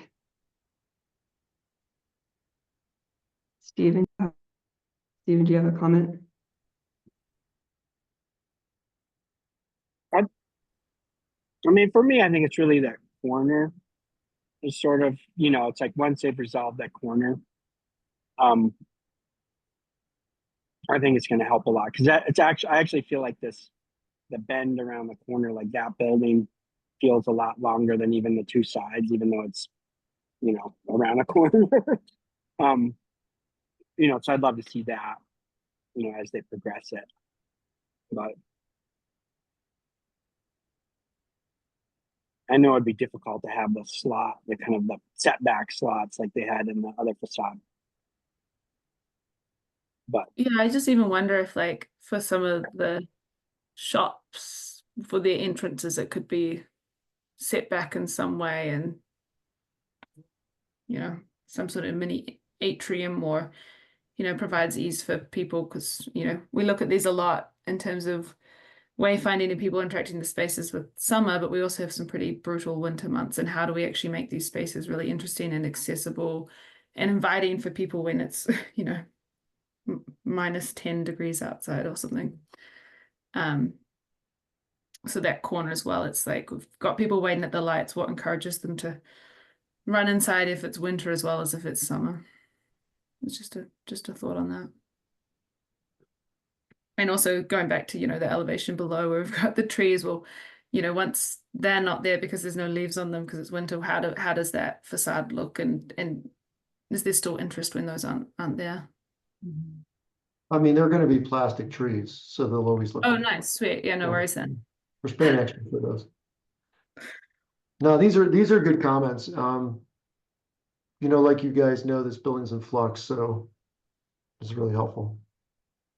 And I think, you know, to piggyback on that too, now we have that yellow L in floor plan of residential. And so while we want somebody to be drawn to that corner of the retail space, you know, there has to be some also programmatic distinction of like, you know, this is of privacy and of I feel like we had the same discussion when we were doing the diagonal plaza that where, you know, where you have retail abutting right against residential there. Is there a way to distinguish, you know, making one space very inviting, you know, right adjacent to another space that needs to have some level of privacy. Not Yeah, inviting. and these drawings don't currently match, like the image on the bottom right is shown with commercial wrapping the corner, you know, and the yellow bar is shown differently than that. So we've got to make a decision and kind of get everything coordinated. So that's another opportunity to kind of address what you're talking about, that they're two different uses. So how do you make them compatible?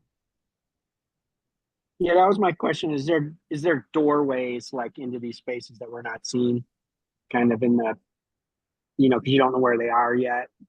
Yeah, I mean, I think that's the problem. It's sort of in flux. So, I mean, we mocked this up really fast on the bottom and there's no doors into it, which makes it not very useful as a commercial space. Right.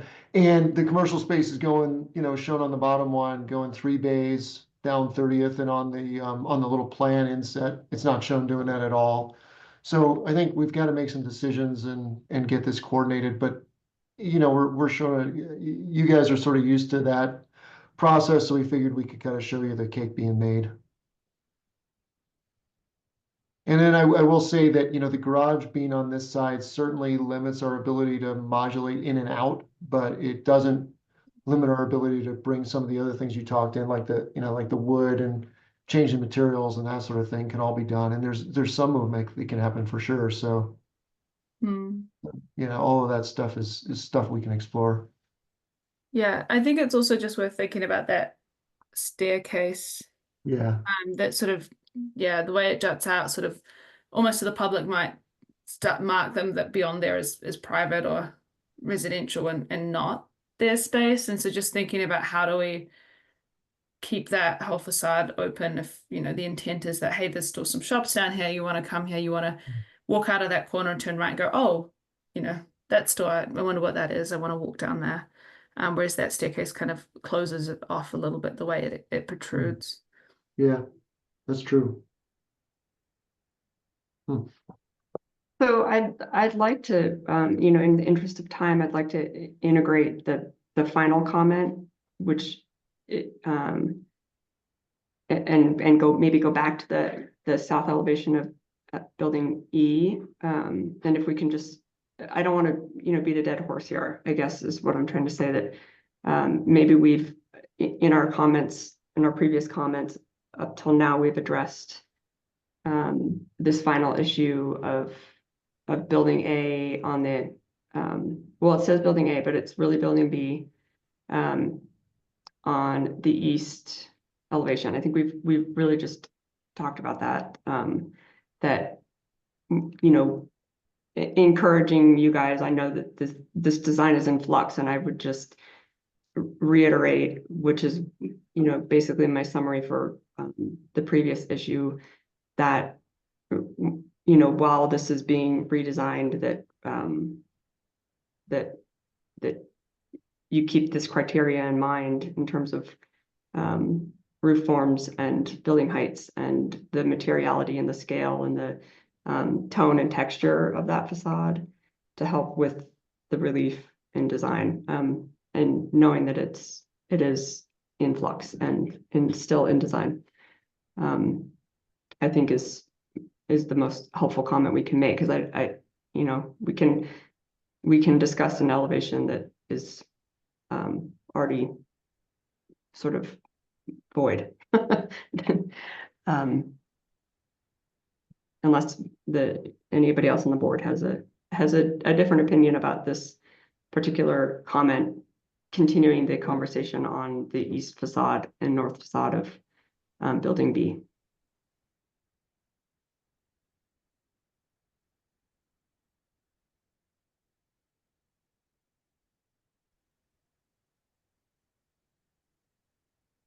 Okay, I think then, Amelia, I'm going to summarize building B. We had a conversation about building A, but I think that was just a typo, and we all agree that building A is successful.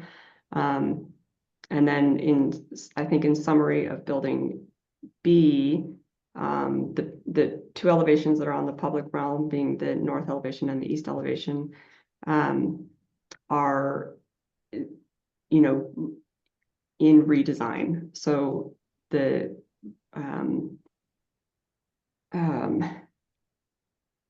you know, what things to consider while continuing the design or finishing the design would be just a additional wayfinding, additional detailing, and human factor elements on the ground floor.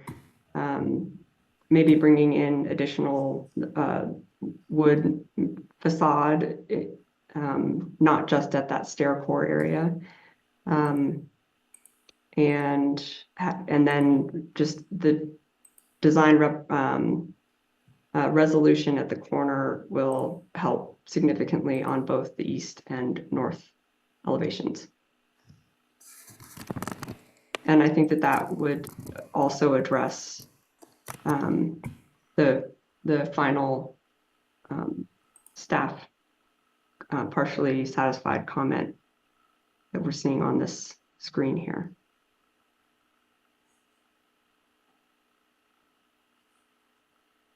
And then I think quickly, if you guys don't mind, we'll talk about building E south elevation, and then we can wrap up this portion of the meeting.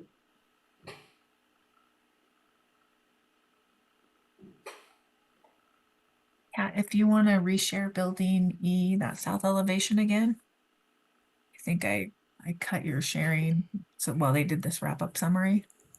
Oh, okay.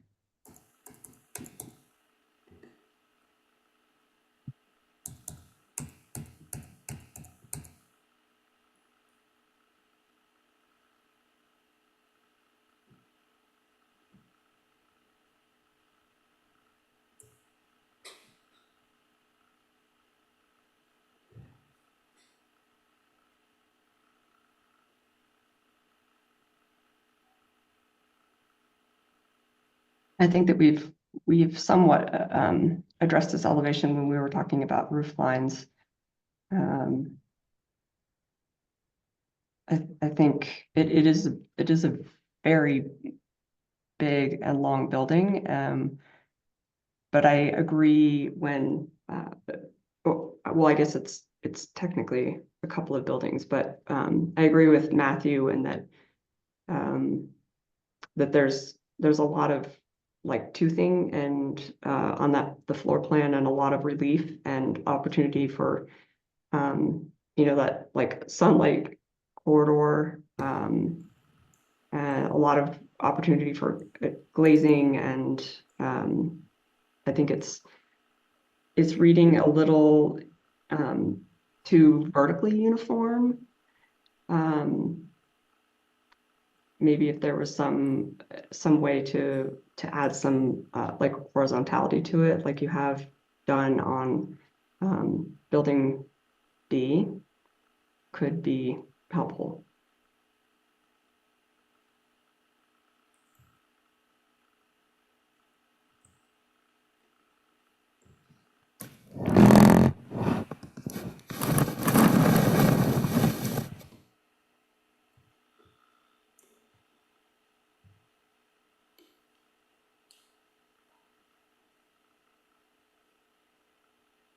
Yeah, I guess for like the building A, this facade feels like multiple buildings to me, so I guess I'm not too worried about it from my perspective. I think there's materiality change, there's setbacks, and yeah, it doesn't read as one big massive solid block, so.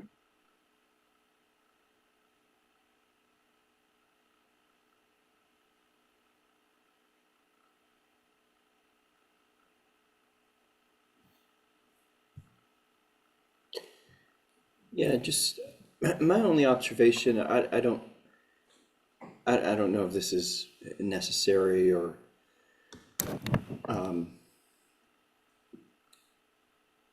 or purposeful or fruitful, but one thing that the three sort of languages of building E do share is they all seem to have a one-story sort of plinth where the first floor has some kind of base course and it changes, and then the 4 floors above.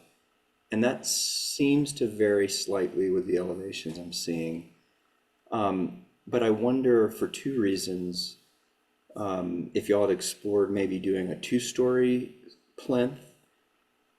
For one of the reasons being that when you're coming off the off-ramp and you're higher than the actual ground plane, you won't be able to perceive that there is a change in the building language at the ground plane. But if you brought that plinth up 1 level, more scale to the pedestrian, to the vehicular perspective, that might help sort of break some of the uniformity. And I don't think it's terribly uniform, but there is a nice rhythm. But maybe that could be one thing, so that one of those building blocks has a little bit of a different datum than others. I know relative to the multi-purpose path, you may not want to bring that datum up higher, but it seems like maybe the most southern block of buildings where you're coming off 36, there could be some variation there. That I don't know if that's a solution or desired or not desired, but it's just one maybe opportunity if you need variation on that facade. I actually, my overriding observation, though, not to contradict myself, is there's already so much going on in the massing relative to the property line boundary, and you have 3 different aesthetics for each block of the big building, that I generally feel like there's a lot of variety going on. So like, I don't know that extra steps are really needed to address this particular comment. because there's already a nice, sort of variety there. Any more variety might start being too much. That's a really interesting comment. We did the one-story plinth sort of purposely, as you alluded to, because both that's sort of where the parking level is, right? So we wanted to utilize a different construction method, but also because, we spent a lot of time talking about how to jazz up bike paths and adjacencies and things like that, right? But I don't think we really drew any of them like with a two-story base, and that's definitely something that's interesting as we move forward. We might explore that and just see what it looks like. But it's an interesting comment for sure.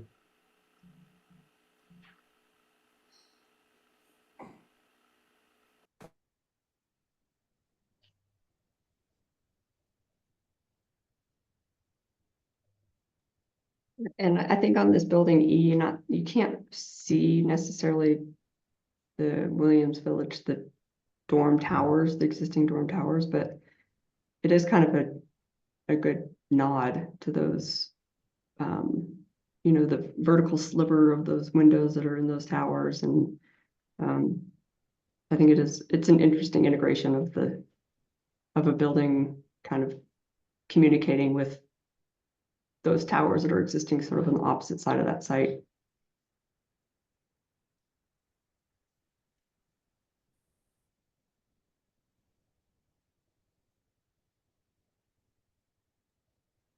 Stephen, do you have a comment on this building E south elevation?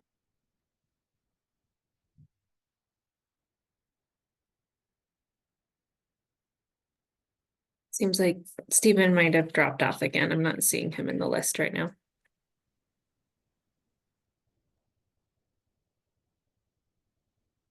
Okay, great. I'm going to then just summarize the discussion on the building E south elevation. It seems that DAB agrees that this elevation is the length of the elevation is less concerning because there's so much material change and variety in plane change and relief in the building, that it and also just the sawtoothing of the floor plan changes, that it breaks up the elevation entirely. But a possible suggestion for consideration and would be to add or to think about some type of a level 2 plinth, or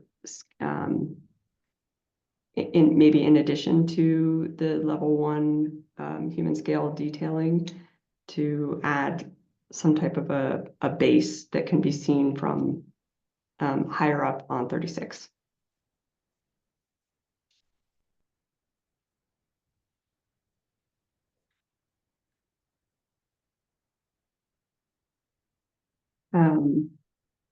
And then I think, I just would like to have everybody left here just give a general summary. And we used to do this sort of at the beginning of the project. We would mention one thing that we liked about the project, but I think that we can just give a general summary about the project and the review quickly, and then let you guys, the presenters, go. And I think as a whole that this has been a controversial area in Boulder for sure. And I think that the site as a whole is been really well thought out, and I think it's successful for sure as a whole. I'm excited to see how the retail can be on the ground floor, particularly on the interior path and area, how that can be really invigorated, and I'm curious to see what retailers are going to be moving in there, and hopefully that they'll be successful, because I know that the housing and the apartment aspect of it is going to be a success, because we just need more housing, more student housing in particular. But overall, I think that it has been very successful. There's a huge diversity in design in all the different buildings, and I'm excited to see this happening. I can go next, and then I actually have to drop off. Sorry, I've got a hard stop at 5:30. But yeah, I live within walking distance of this site, so I'm really excited by what you guys are doing here. It's a lot nicer than the asphalt, and I love the way that you've made it pedestrian and cycle focused, because that's fantastic. But you haven't ignored the fact that everyone still drives, and there is the parking, but it's hidden, and it is really trying to, we are trying to make this site for the people. So I really like that. I'm excited for this to go ahead. Yeah, and with that, I'm probably gonna have to sign off. Is there anything else I just need to do from Brendan's perspective? I think Stephen's back, so we still have a quorum. And I need to check with you, Harriet, about your availability. If you could, if you have any extra time. Okay. Yeah, I have to leave on the half hour, but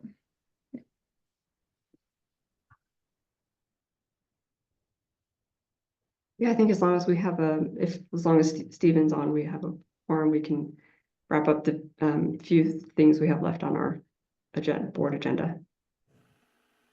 Thanks, Harriet.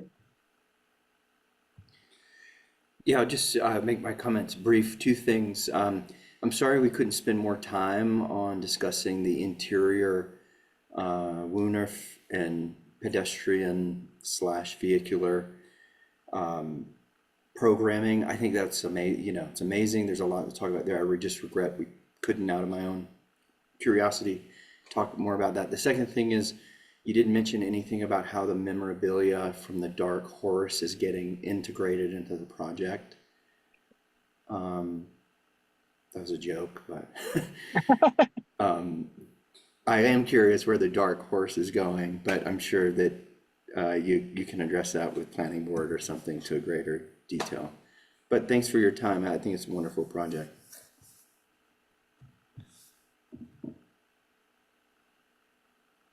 Yeah, I guess, can you guys hear me? Yep. All right, cool. Sorry for all my craziness. I seem to always have emergencies at these meetings. At least it wasn't my cat getting killed like the last time. Just my daughter having massive car stuff that I had to rescue her with. Anyways, yeah, I think super exciting. I agree. You got to get the Dark Horse in there somehow. Just take the whole inside and put it like in one of the commercial bays. It'll be kind of like Yellow Deli, right? You could just replicate the Dark Horse again somewhere. Yeah, I mean, I don't have a whole lot to say. I think you guys are on the right track, especially on that one corner building, that's not fully resolved yet. I think you guys, I have confidence you'll figure it out. Yeah, I think it's gonna be cool. Hey, thank you, Connie. Can we let Yes. Coburn go if you want to? Yeah. Thank you so much for a great presentation as always, and for participating in the conversation with us tonight. Thank you all very much for the time and the comments. And very you're welcome, appreciated. of course, to stay on. Sorry. And I was hoping while Harriet's still here, because we have a training in April during our April meeting, and we need to know if your preference is to be you can eat one or the other. We can't do a hybrid, virtual or in person for it's a equity inclusion training for government services, I believe. You can do it either or. We just want to make sure that we set this up correctly, and it'll be at the exact same time we would normally have a regular board meeting. So it'll run they need an extra half an hour, so it'll be 4 to 6:30. Kalani, that's our board meeting time next month or Yes, the someone DAB else's board? time. No, during the DAB board meeting time, because we don't have a project, we'll do this, we're going to conduct this training instead. And we just want to know if you would like to do it virtually or in person. I can do either, so I have no preference. But Perfect. I kind thanks of all. I kind of vote in person just because it would be nice. Yeah, works for me Brandon? too, to be in person.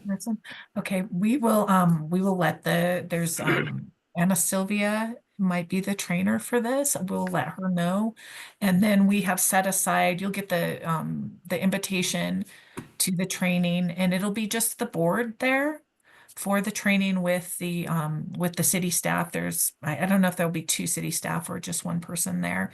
And Amelia will send out kind of the reservations. I believe we have a room booked in the Muni building, and you'll get some other information on where to park and if you want to, if you're going to be taking your own car downtown. Cool. We don't have to do it in secret somewhere. Sorry, bad joke. No, I want to make sure that you No, guys are I'm in the just talking public about building. the environment we're in right now politically. We might have to do it in secret so nobody knows. Yes, Stephen, Anyway. it's don't ask, don't tell, please. Right, yeah, Whatever exactly. it would be. So that's great, and we'll let them know because I believe that they prefer to do the training in person, but it's not That's always good. an option for everybody's schedule. So, Cool. all right, and that will be your meeting for next month, and then I will let you know about the other details. Myself or Amelia will.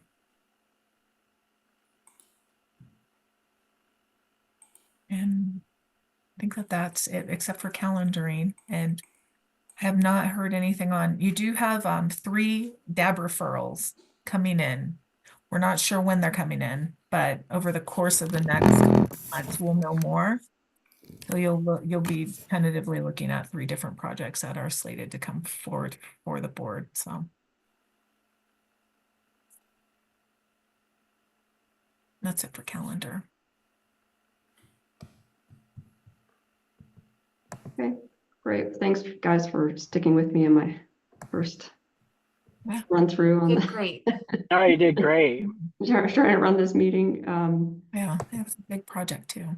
Yeah, it's interesting trying to review and summarize. It's a challenge, but Yeah. it'll be easier maybe. Yeah, I'm just curious how you guys feel about setting sort of the priorities of the agenda. I think in the future, maybe we'll just set the order in which we discuss things and the timing and the agenda the day before in our pre-planning meeting. I just think it took up a little more time, I think, than and it didn't seem to flow as well as I wanted. So I think maybe we'll just set the agenda and the time allocation that we can strive for future meetings. But I think trial that makes and sense. error. Yeah. Yeah. Okay. All right. Great. Well, thank you so much. I look forward to actually seeing you guys in person. Yeah. In Thanks. our next April meeting. And look for some emails coming in the next, I would say by Monday at the latest for your April information, and feel free to get in contact with us if you have any questions. Awesome. All right. Thank you. I just need to adjourn the meeting. Yeah. All right, meeting adjourned. Okay. Thank you. Thank Thanks you. all. See you all.